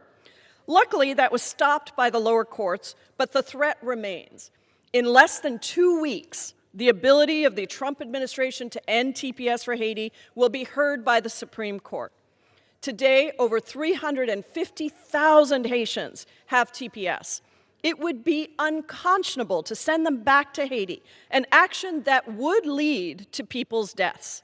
That goes against everything this country is supposed to stand for. For years, Haiti has been dealing with significant political turmoil that has resulted in instability all over the country. Our own State Department has issued a level 4 do not travel advisory for Haiti. They say that individuals should not travel to Haiti due to, quote, kidnapping, crime, terrorist activity, civil unrest, and limited health care, end quote. The country has been in a state of emergency since March of 2024. Terminating TPS means the United States of America is forcing people to return to real and imminent harm, even death. But this isn't just about what's right and wrong for Haitians or for other TPS holders, Mr. Speaker. It's also about what benefits Americans. Despite all the lies and misinformation spread by this administration and its right-wing echo chamber, TPS broadly, and Haitian TPS holders specifically, are good for our communities and our economy. TPS has allowed hundreds of thousands of people to work legally and to contribute to our economy. Haitian TPS recipients in particular regularly work in industries that are currently experiencing severe labor shortages, like construction and hospitality and healthcare. In healthcare alone, Haitians are the 6th largest group of workers, making up 1 in 5 nursing assistants, personal care aides, and home health aides. These workers keep our economy running, helping businesses that struggle to fill jobs. They pay taxes, they support local businesses, and they contribute billions of dollars to our economy every single year. Each year, TPS holders from Haiti who reside in the U.S. earn $3.9 billion in total household income. They pay a total of $983.9 million in taxes, including $600.8 million in federal taxes and $383.1 million in state and local taxes, and they hold $2.9 billion in spending power. Many Haitian TPS holders have lived in the United States for many years. They have followed our laws, paid their taxes, demonstrated their commitment to this country. Instead of stripping them of legal status and sending them back to dangerous conditions, we should be providing them with a path to long-term stability. Donald Trump ran on a false promise that he would get rid of the, quote, worst of the worst. But instead, his administration has been moving forward their real goal, ending all legal immigration to this country. Just a few days ago, the conservative Cato Institute published a report showing that Trump has cut legal immigration by 2.5 times as much as undocumented immigration since coming into office this term. Unlawful immigration had already fallen substantially, even before Trump took office, because the Biden administration expanded the legal pathways that people had to be here with legal presence, work, and contribute. But instead of maintaining that, Trump and Stephen Miller have done everything possible to destroy all legal immigration to this country, including eliminating TPS. H.R. 1689 provides a glimmer of hope to immigrant communities across the country, starting with Haitians. It tells them that we value their work and contributions to our country. It tells them that we won't send them to their deaths. It tells them that America still welcomes the huddled masses yearning to breathe free. I urge my colleagues to vote yes, and I reserve the balance of my time. The gentlewoman from Washington reserves. The gentleman from California is recognized. Mr. Speaker, the gentlelady tells us that Haitian TPS recipients contribute to our society. Well, no doubt some do. But overall, nearly 53% of Haitian households are on at least one major welfare program. Let me repeat that so that it sinks in. More than half of Haitian households are on welfare. That means they're taking from our society, not contributing to it. Indeed, an exhaustive study in 2017 estimated that the average illegal immigrant costs taxpayers between $87,000 and $110,000 to support over a lifetime. That's a net drain after you account for the taxes that they pay. That's a minimum $27 billion cost to American taxpayers to maintain this population. We are told many Haitian nationals fill healthcare jobs. Well, yes, they take healthcare jobs that would otherwise be filled by Americans. And if Americans aren't taking those jobs, it's because cheap migrant labor is suppressing wages in those sectors. That's why working families lost ground under the Biden administration. As our immigration laws are enforced, wages for working families are again beginning to rise. This bill takes us a giant step backward for Americans. And that shouldn't surprise anyone who saw the Democrats' reaction on this floor when President Trump suggested that the first responsibility of this government should be to help Americans, not illegal immigrants.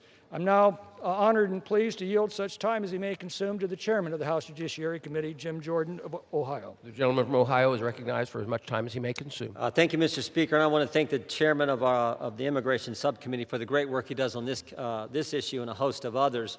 Understand the Democrats' plan.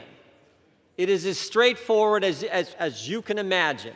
First, let in 10 million illegal immigrants during the Biden administration. Then create sanctuary jurisdictions where it becomes difficult to do any removal of those illegal immigrants who commit crimes, other crimes. Then defund ICE, the guys who actually do the removal. And now today, make temporary permanent. 300,000 people who entered temporary protective status, make that permanent. Now, why would they do all this? Well, frankly, they told us.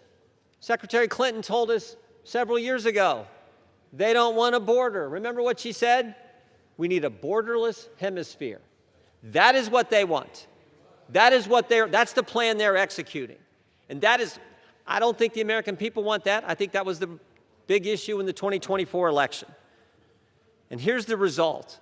When you allow that to happen, here's the result. 2 weeks ago, Haitian illegal alien violently kills innocent mother by repeatedly hitting her with a hammer outside a gas station in Fort Myers, Florida. And guess what?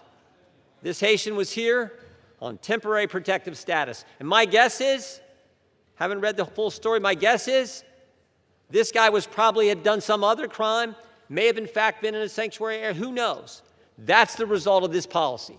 But it's systematic, it's intentional. Let 10 million in, create sanctuary jurisdictions where you can't remove them or it's difficult to remove them, defund the guys who actually do the removing, and make temporary permanent. That's their plan. That's why this bill is wrong. I urge a no vote. With that, I yield back to the chairman. Gentleman. I reserve. The gentleman from California reserves. The gentlewoman from Washington is recognized.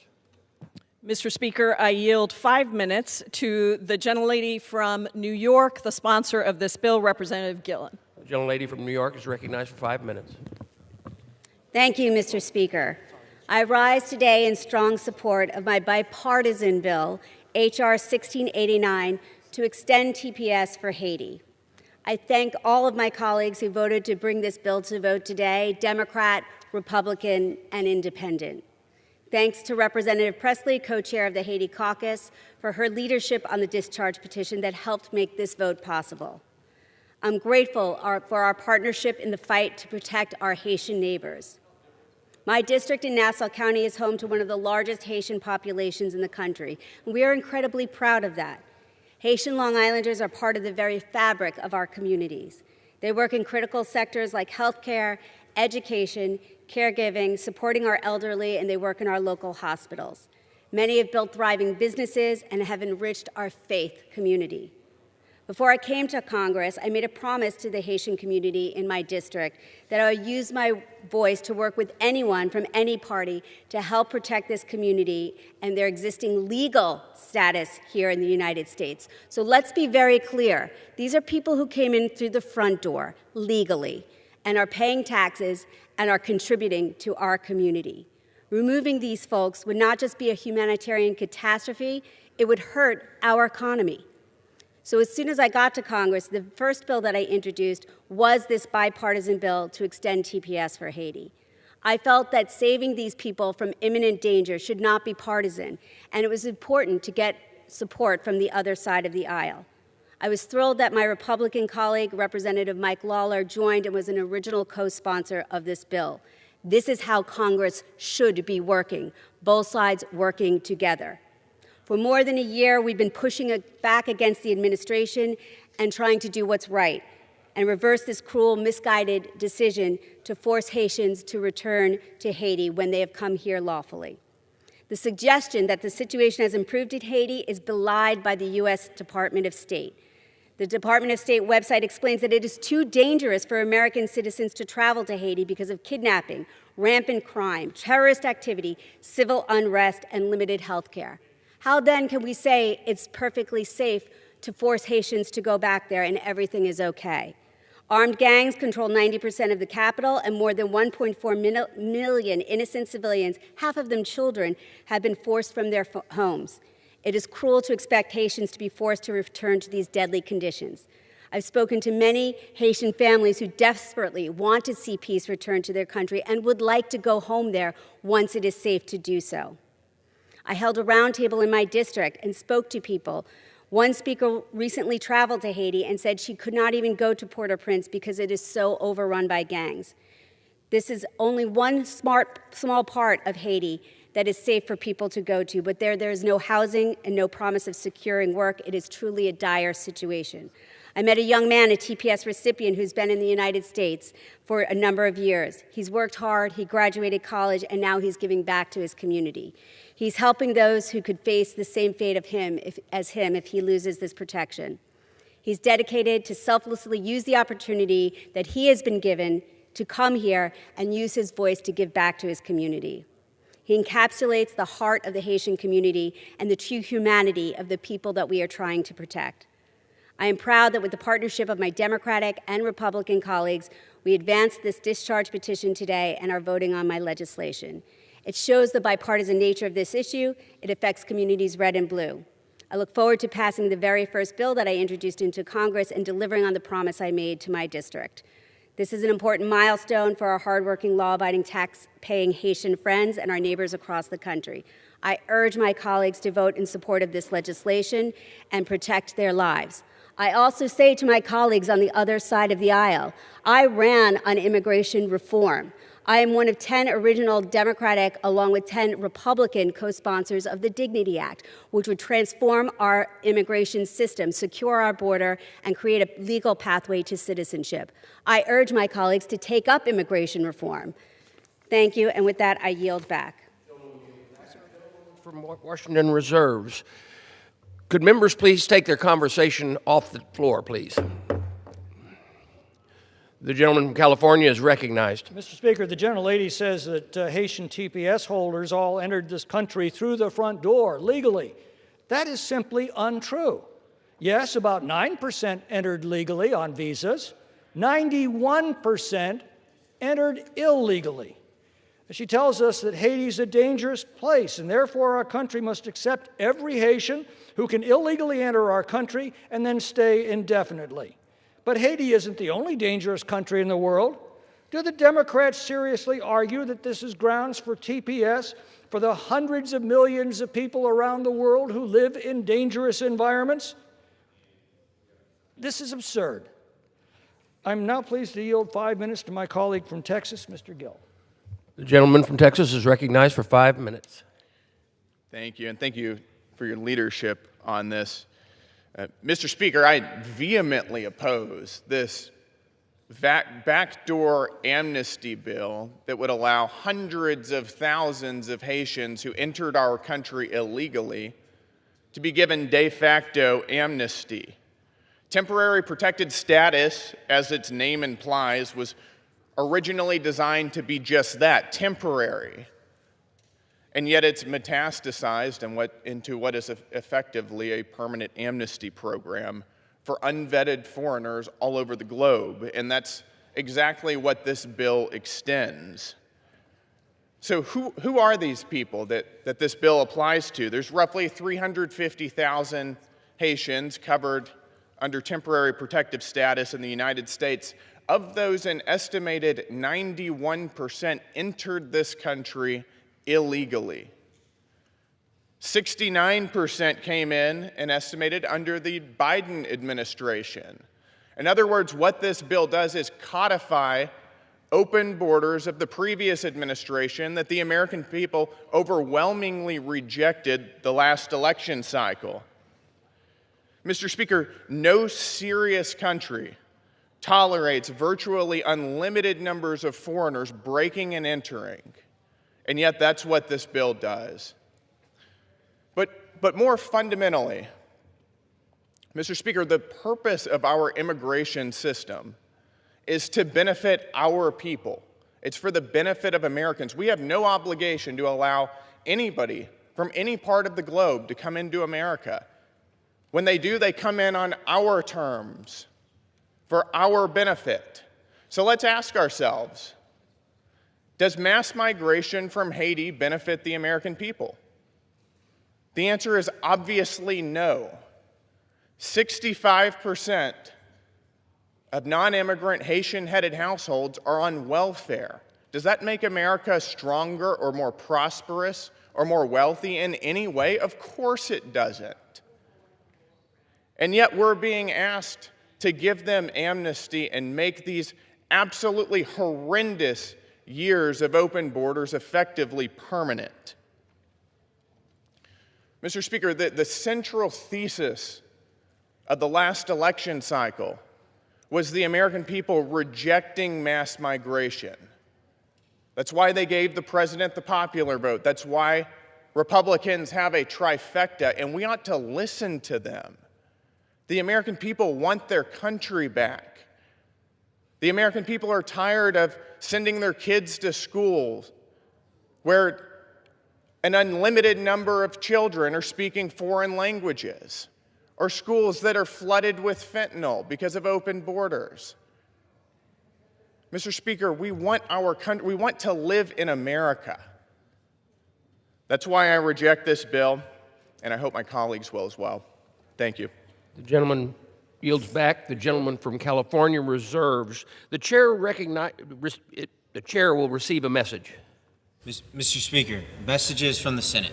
Mr. Speaker, I have been directed by the Senate to inform the House that the Senate has passed without amendment H.R. 2066, an act to amend the Small Business Investment Act of 1958 to exclude from the limit on leverage certain amounts invested in smaller enterprises located in rural or low-income areas and small businesses in critical technology areas and for other purposes.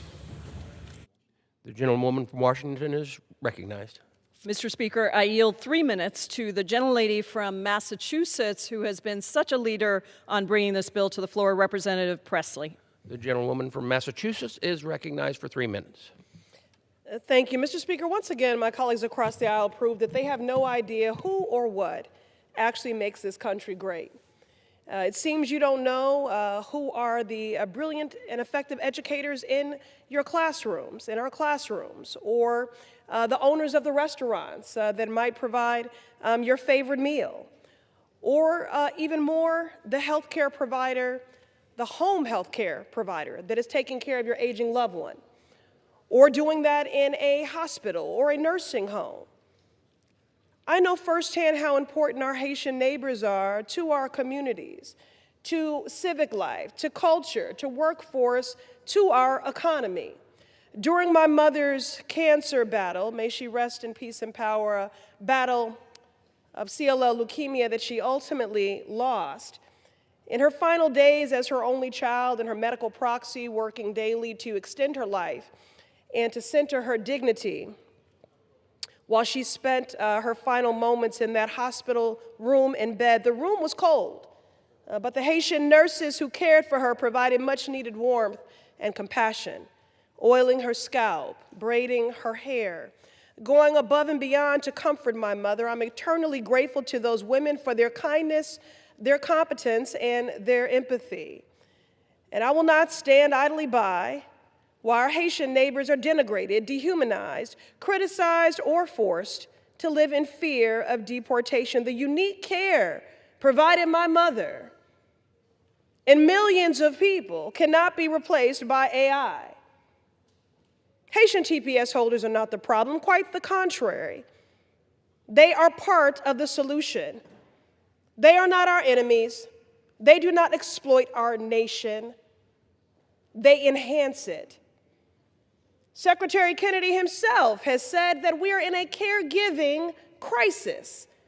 1 in 4 of our healthcare workers are Haitian, long-term healthcare. And 1 in 5 of our healthcare workers are Haitian. The caregiving crisis impacts families throughout America. Our seniors need care to age with dignity and community. It is Haitian TPS holders who disproportionately serve as caregivers and home health aides who during the pandemic risked their lives to care for the sick and the ailing. Further, with the lack of affordable housing leading to an increase in evictions and a decrease in home ownership, it is Haitian TPS holders who are part of the solution as construction workers helping to build our housing supply. You have selective amnesia or are simply in denial about who and what actually makes this country great. You are the beneficiaries of their contributions. Haitian TPS holders are not the problem. They support our families, our economy, and our country. The gentlelady is recognized for 1 minute. Our educators, our congregants, people we work and worship with, and they are our friends. That is why I support my bipartisan legislation to extend Haiti TPS, and I urge my colleagues to vote yes. The gentlewoman yields back. The gentlewoman from Washington reserves. The gentleman from California is recognized. Mr. Speaker, I yield 2 minutes to the gentleman from Florida, Mr. Fine. The gentleman from Florida is recognized for 2 minutes. Thank you, Mr. Speaker. I've heard now that having these Haitians in our country is, quote, good for our community, and end quote, will lead to people's deaths if we send them home, and that we have, quote, selected amnesia. So I'd like to help with that amnesia problem by talking about 3 people from my state of Florida. In 2022, Terry and Brenda Altman were ere their bikes home when a Haitian in this country on TPS, which by the way is temporary, were killed. Their necks slashed by someone who never should have been in this country. When do we care about their deaths? And just a few weeks ago, Yasmin Eastman was murdered again by a Haitian here on TPS who didn't even use a knife, who used a hammer to crush her skull. When do we care about her? This whole thing is a scam, is what it is. It was created for people who were protected because there was an earthquake 16 years ago. And now 350,000 people have been able to stay in our country for 16 years, the majority of whom are on welfare and who have created an entire generation of birthright citizens who we will soon learn we can't send the 350,000 people home because now they have children who are Americans. What this is it is an effort to undermine our country with people who have killed 3 people in my state. I did not come here to protect Haitians. I came to protect for the good of our country. And the only discharge petition I will support is the one that discharges all of these people back to Haiti. Thank you, Mr. Speaker. The gentleman yields back. The gentleman from California reserves. The gentlewoman from Washington is recognized. Mr. Speaker, I yield 3 minutes to the gentlelady from the state of Florida and a distinguished member of the Appropriations Committee, Representative Wasserman Schultz. The gentlewoman from Florida is recognized for 3 minutes. Thank you, Mr. Speaker, and I thank the gentlewoman for yielding, and I rise in support of this measure to restore protections for our Haitian American neighbors, and I'm grateful for Congresswoman Presley and Congresswoman Gillen's leadership on this issue. Haiti is in collapse. That is not in doubt. Gangs control 90% of the capital, millions are internally displaced, and most of the population needs emergency food and medicine. The U.S. supports a peacekeeping force in Haiti, so it's hard to argue that it's dangerous enough to send in the military, yet safe enough to send civilians back to. Haitian TPS recipients are vetted for any criminal history and came here to flee this same violence at home. TPS holders earn work permits, pay taxes, pay into Medicare and Social Security, and get nothing in return. It helps no one to take 200,000 people out of the workforce while taxpayers foot the bill for detaining and deporting people who haven't committed a crime. This is an economic disaster with the enormous taxpayer and moral cost of deporting hardworking people into chaos when they pose no threat. Every dollar we spend to rip apart law-abiding families with legal status, and I know that as a fact that my friends on the other side of the aisle refuse to acknowledge, TPS is a legal status. Every dollar taken is a dollar not spent to go after real criminals. I visited the Everglades detention camp last week, and the horrors I saw strengthened my resolve. We can't stuff law-abiding people into cages for months with no trial and then send them to unsafe conditions. This week, I was proud to lead an amicus brief with Ms. Presley and 185 congressional Democrats to urge the Supreme Court to reject Trump's illegal termination of TPS for Haitians. My Haitian neighbors in Florida are an indispensable part of our community, economy, and culture. And it infuriates me that President Trump shamelessly peddles lies about Haitians to promote racist collective punishment. Haitian Americans deserve better. We all deserve better than an administration more concerned about hitting Stephen Miller's ICE quotas than bringing down costs. If we care about our seniors, about our parents, our aunties, our grandmothers, if we care about the patients in hospitals and nursing homes, if we care about making sure that our economy is strengthened by incredible Haitian workers who are part of the backbone of it, then we will vote yes to save jobs in your community, ensure hospitals have nurses and elderly parents who can access care, and to stand up for our nation's values. Thank you. I yield back the balance of my time. The gentlewoman yields back. The gentlewoman from Washington reserves. The gentleman from California is recognized. Mr. Speaker, I'm pleased to yield 2 minutes to the gentleman from Wisconsin, Mr. Tiffany. The gentleman from Wisconsin is recognized for 2 minutes. Mr. Speaker, isn't it interesting that we are here debating TPS for Haiti today? It's interesting because the T in TPS stands for temporary. It has never been intended as a rolling, multi-generational amnesty program. Yet that is exactly what it has become, an amnesty program. In fact, during the 4 years of the Biden-Harris administration, this tool was used to extend de facto amnesty to more than 1 million aliens who entered this country without a visa. If this bill is adopted, which was originally declared by President Obama in 2010, will be extended yet again, this time through the end of the decade. That's 20 years. That does not sound temporary. But it isn't just Haiti. It's every Democrat administration has abused TPS. There are currently 1.5 million aliens from a dozen countries present in the United States under TPS designations, some of which began decades ago.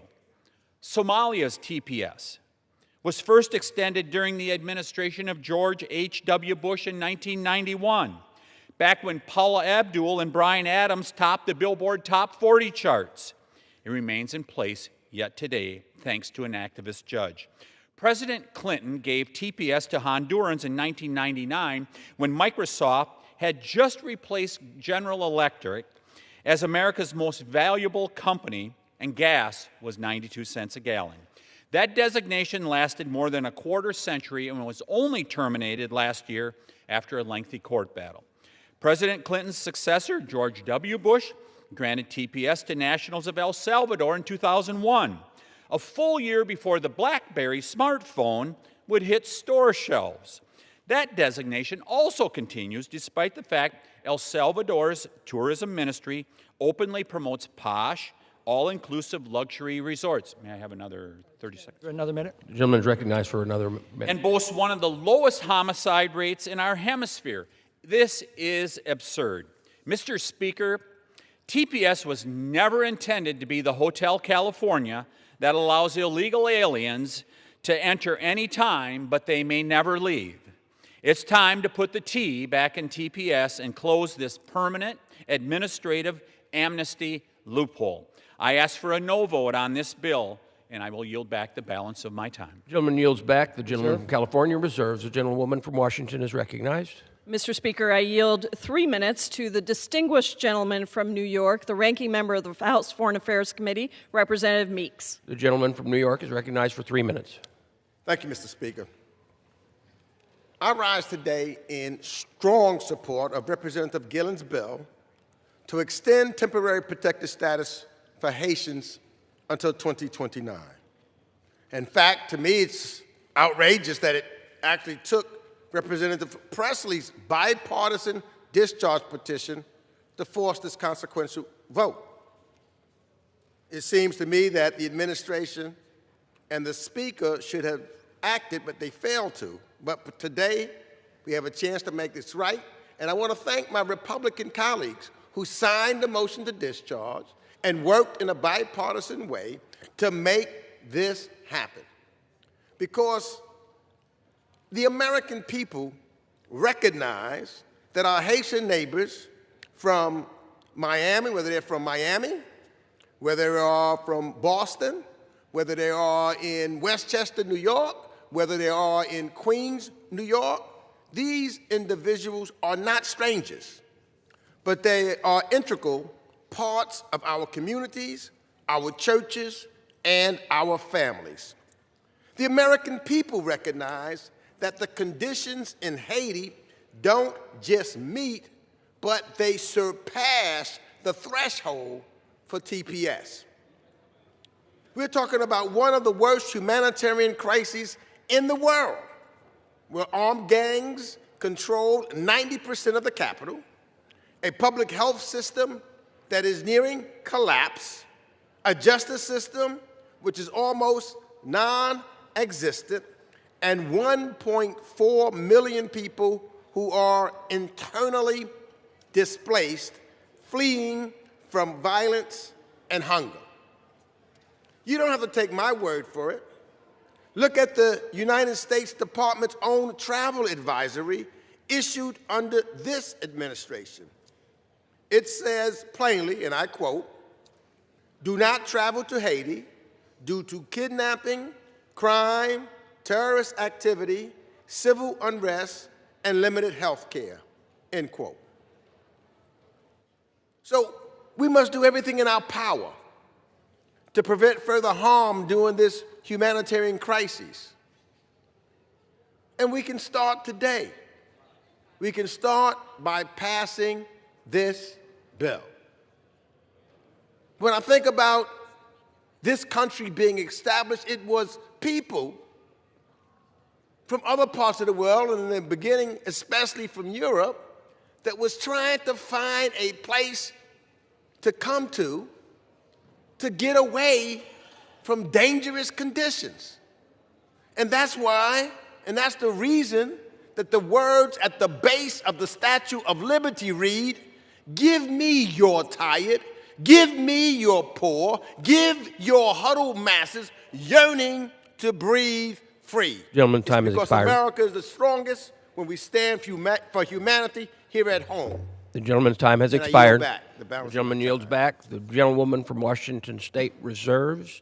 The gentleman from California is recognized. Mr. Speaker, the gentleman tells us that we have no choice as a matter of humaneness but to accept these refugees into our country who are fleeing danger.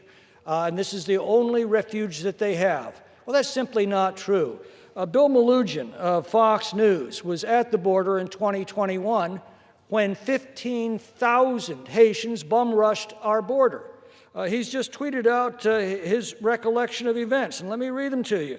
Many of them discarded their IDs and paperwork showing that they'd been living and working in South American countries for years, mostly Chile, as they prepared to make fraudulent asylum claims.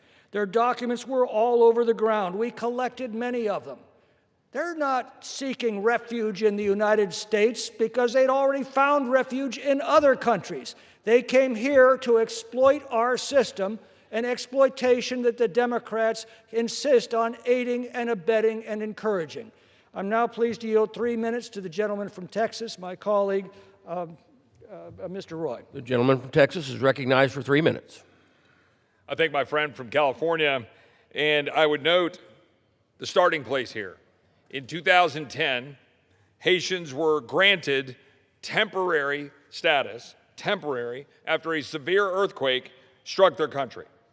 Since then, thousands of foreign nationals from Haiti have remained in the United States due to the renewal of this flawed program over and over and over again.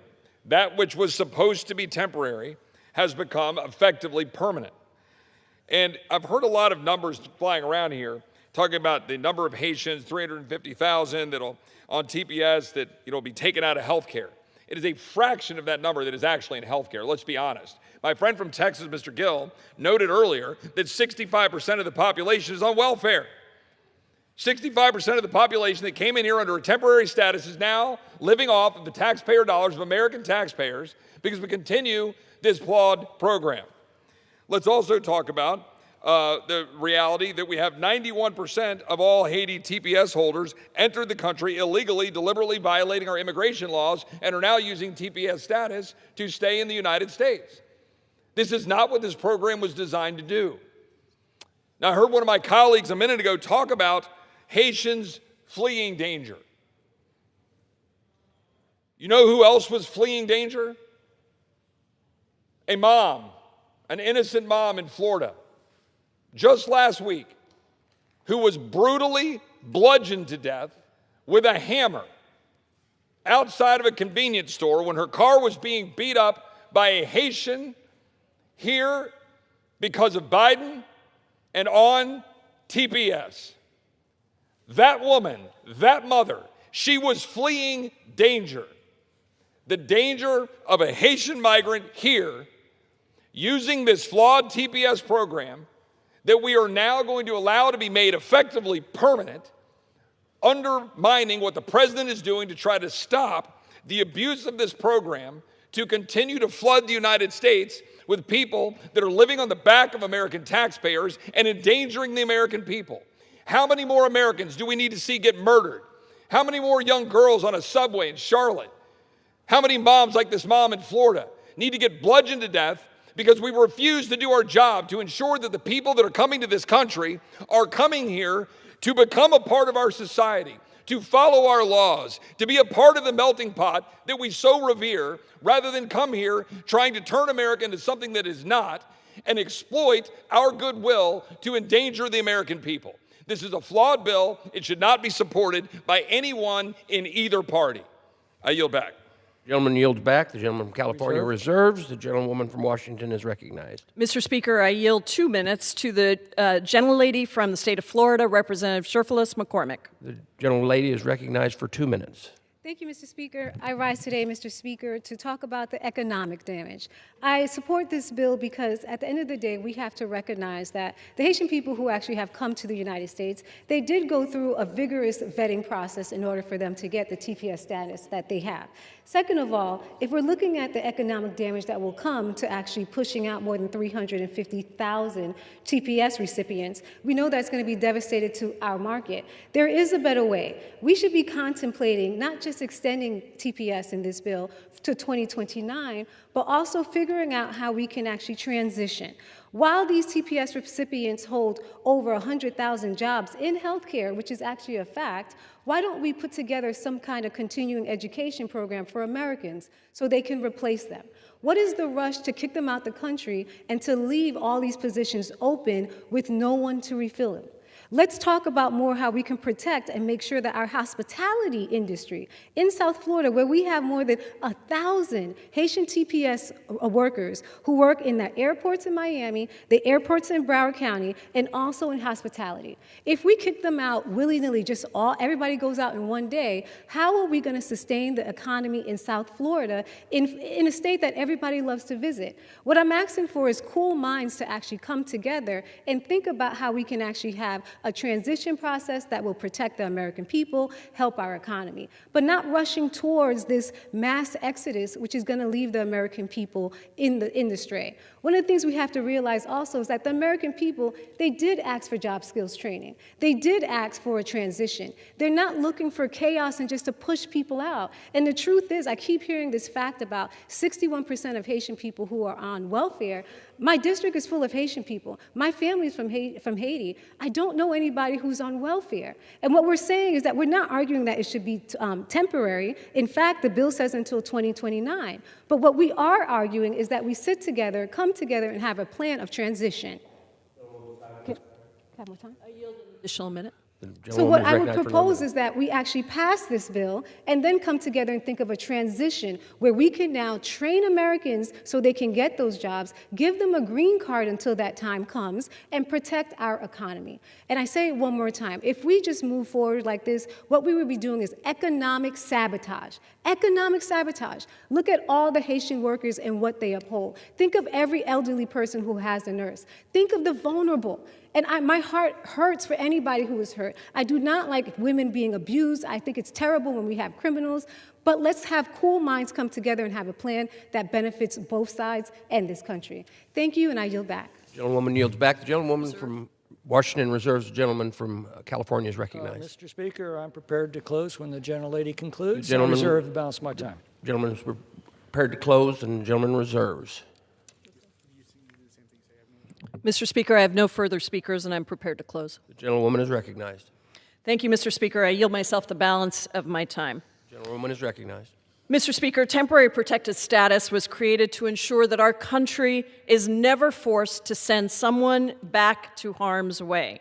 So long as dangerous conditions exist in someone's country of origin, TPS is meant to authorize them to remain here until that danger has passed. Our government recognizes the real and present dangers right now in Haiti. Non-essential personnel have been evacuated from the country, and the State Department continues to tell Americans not to travel to Haiti. The government instructs people who must go to Haiti to establish, quote, a proof of life protocol with their family members and to make funeral plans and draft a will before they travel to the country. And yet that same government expects us to believe that it is safer for Haitians to return to Haiti.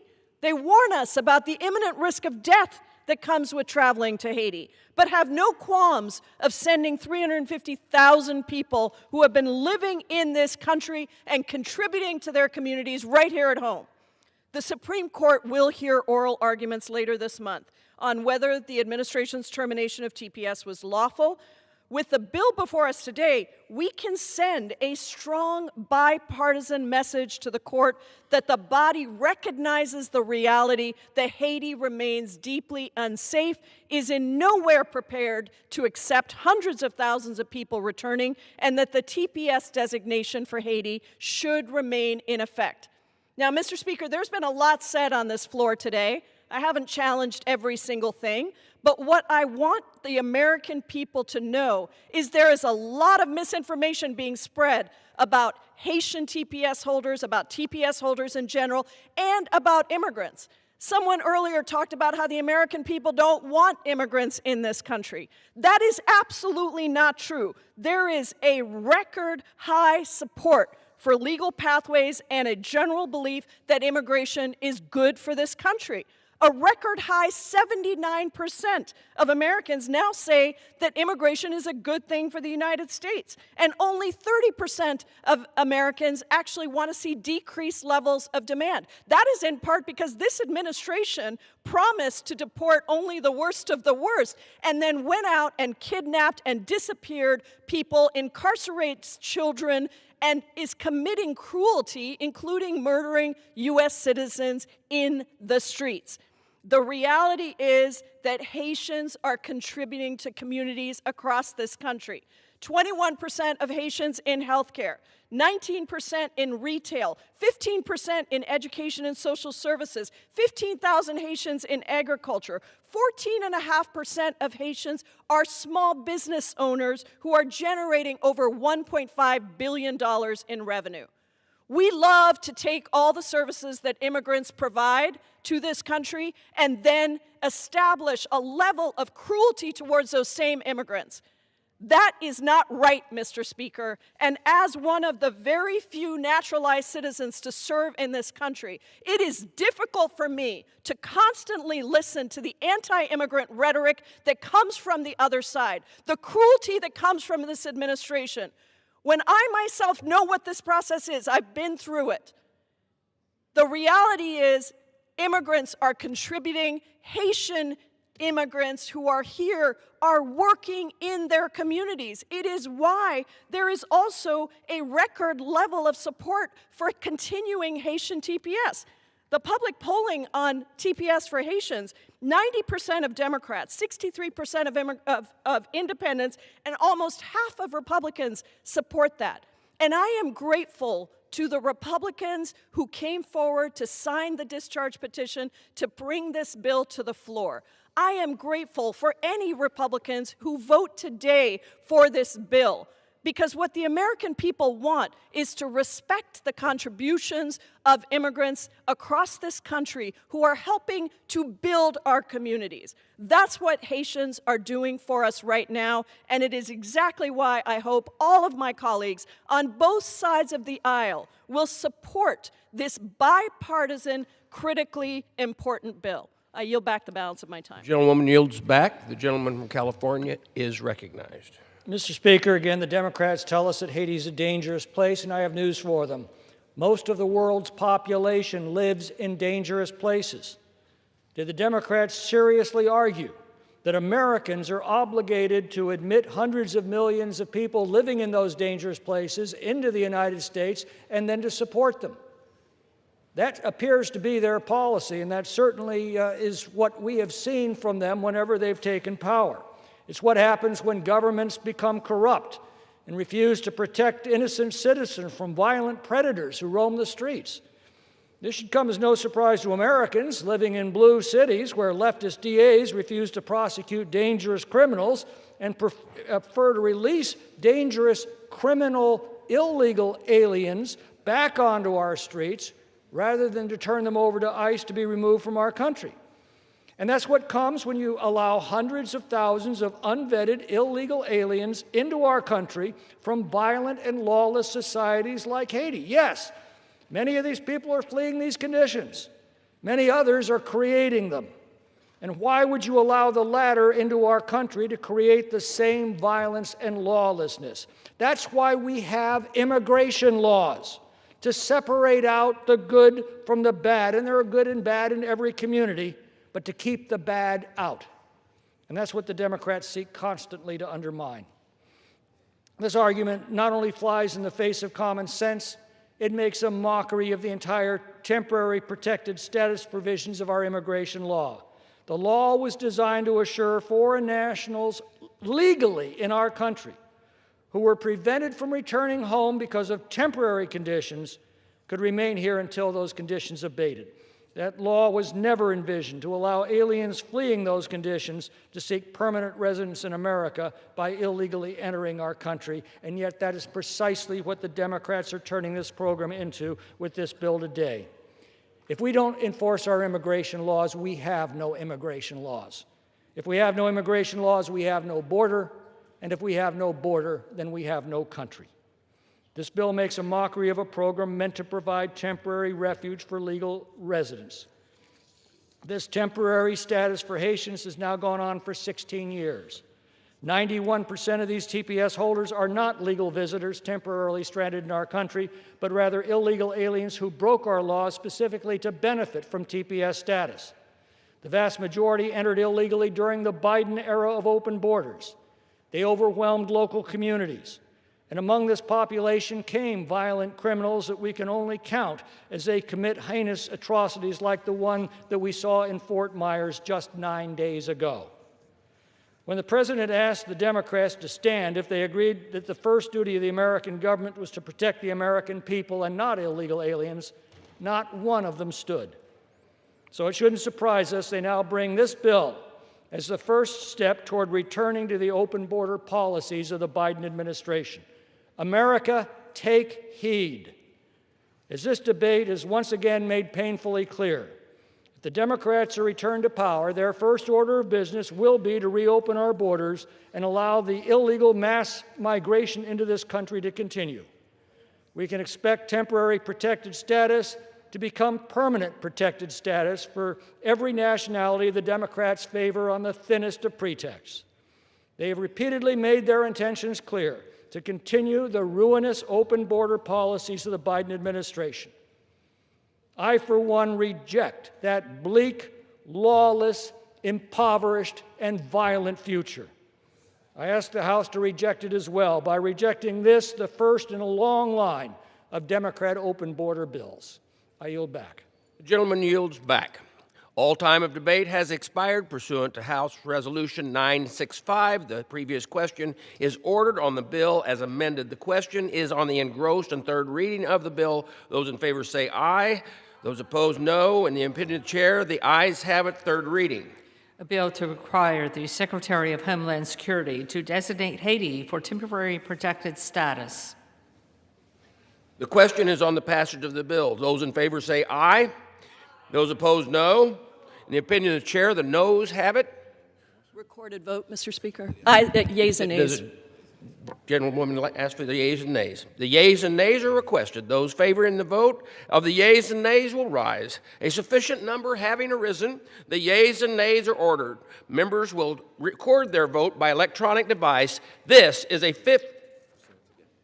15-minute vote. Pursuant to Rule 9 of Rule 20, this 15-minute vote, passage of the bill, will be followed by a 5-minute vote on adoption of the House Resolution 1156. This is a 15-minute vote.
vote. The yeas are 224, the nays are 204. The bill is passed, and without objection, the motion to reconsider is laid on the table.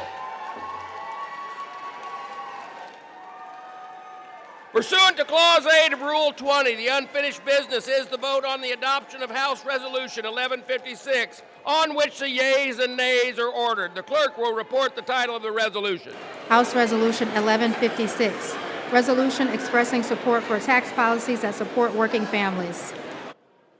The question is on the adoption of the resolution. Members will record their votes by electronic device. This is a 5-minute vote.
This vote, the yeas are 219 and the nays are 207. The resolution is adopted, and without objection, the motion to reconsider is laid on the table. The chair lays before the House a message.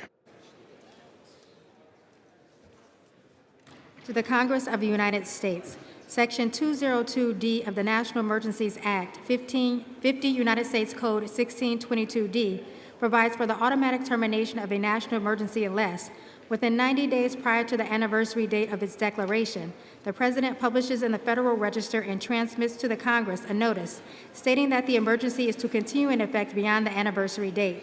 In accordance with this provision, I have sent to the Federal Register for publication the enclosed notice stating that the national emergency declared in Proclamation 10371 of April 21, 2022, with respect to the Russian Federation and the Emergency Authority relating to the regulation of the anchorage and movement of Russian-affiliated vessels to United States ports, is to continue in effect beyond April 21, 2026. The policies and actions of the government of the Russian Federation continue to constitute a national emergency by reason of disturbance or threatened disturbance of international relations of the United States. Denial of entry of any Russian-affiliated vessels into United States ports continues to be aligned with the foreign policy of the United States. Therefore, I have determined that it is necessary to continue the national emergency declared in Proclamation 10371. Signed sincerely, Donald J. Trump, the White House, April 15, 2026. Referred to the Committee on Foreign Affairs and ordered printed. Pursuant to Clause 12A of Rule 1, the chair declares the House in recess, subject to the call of a chair.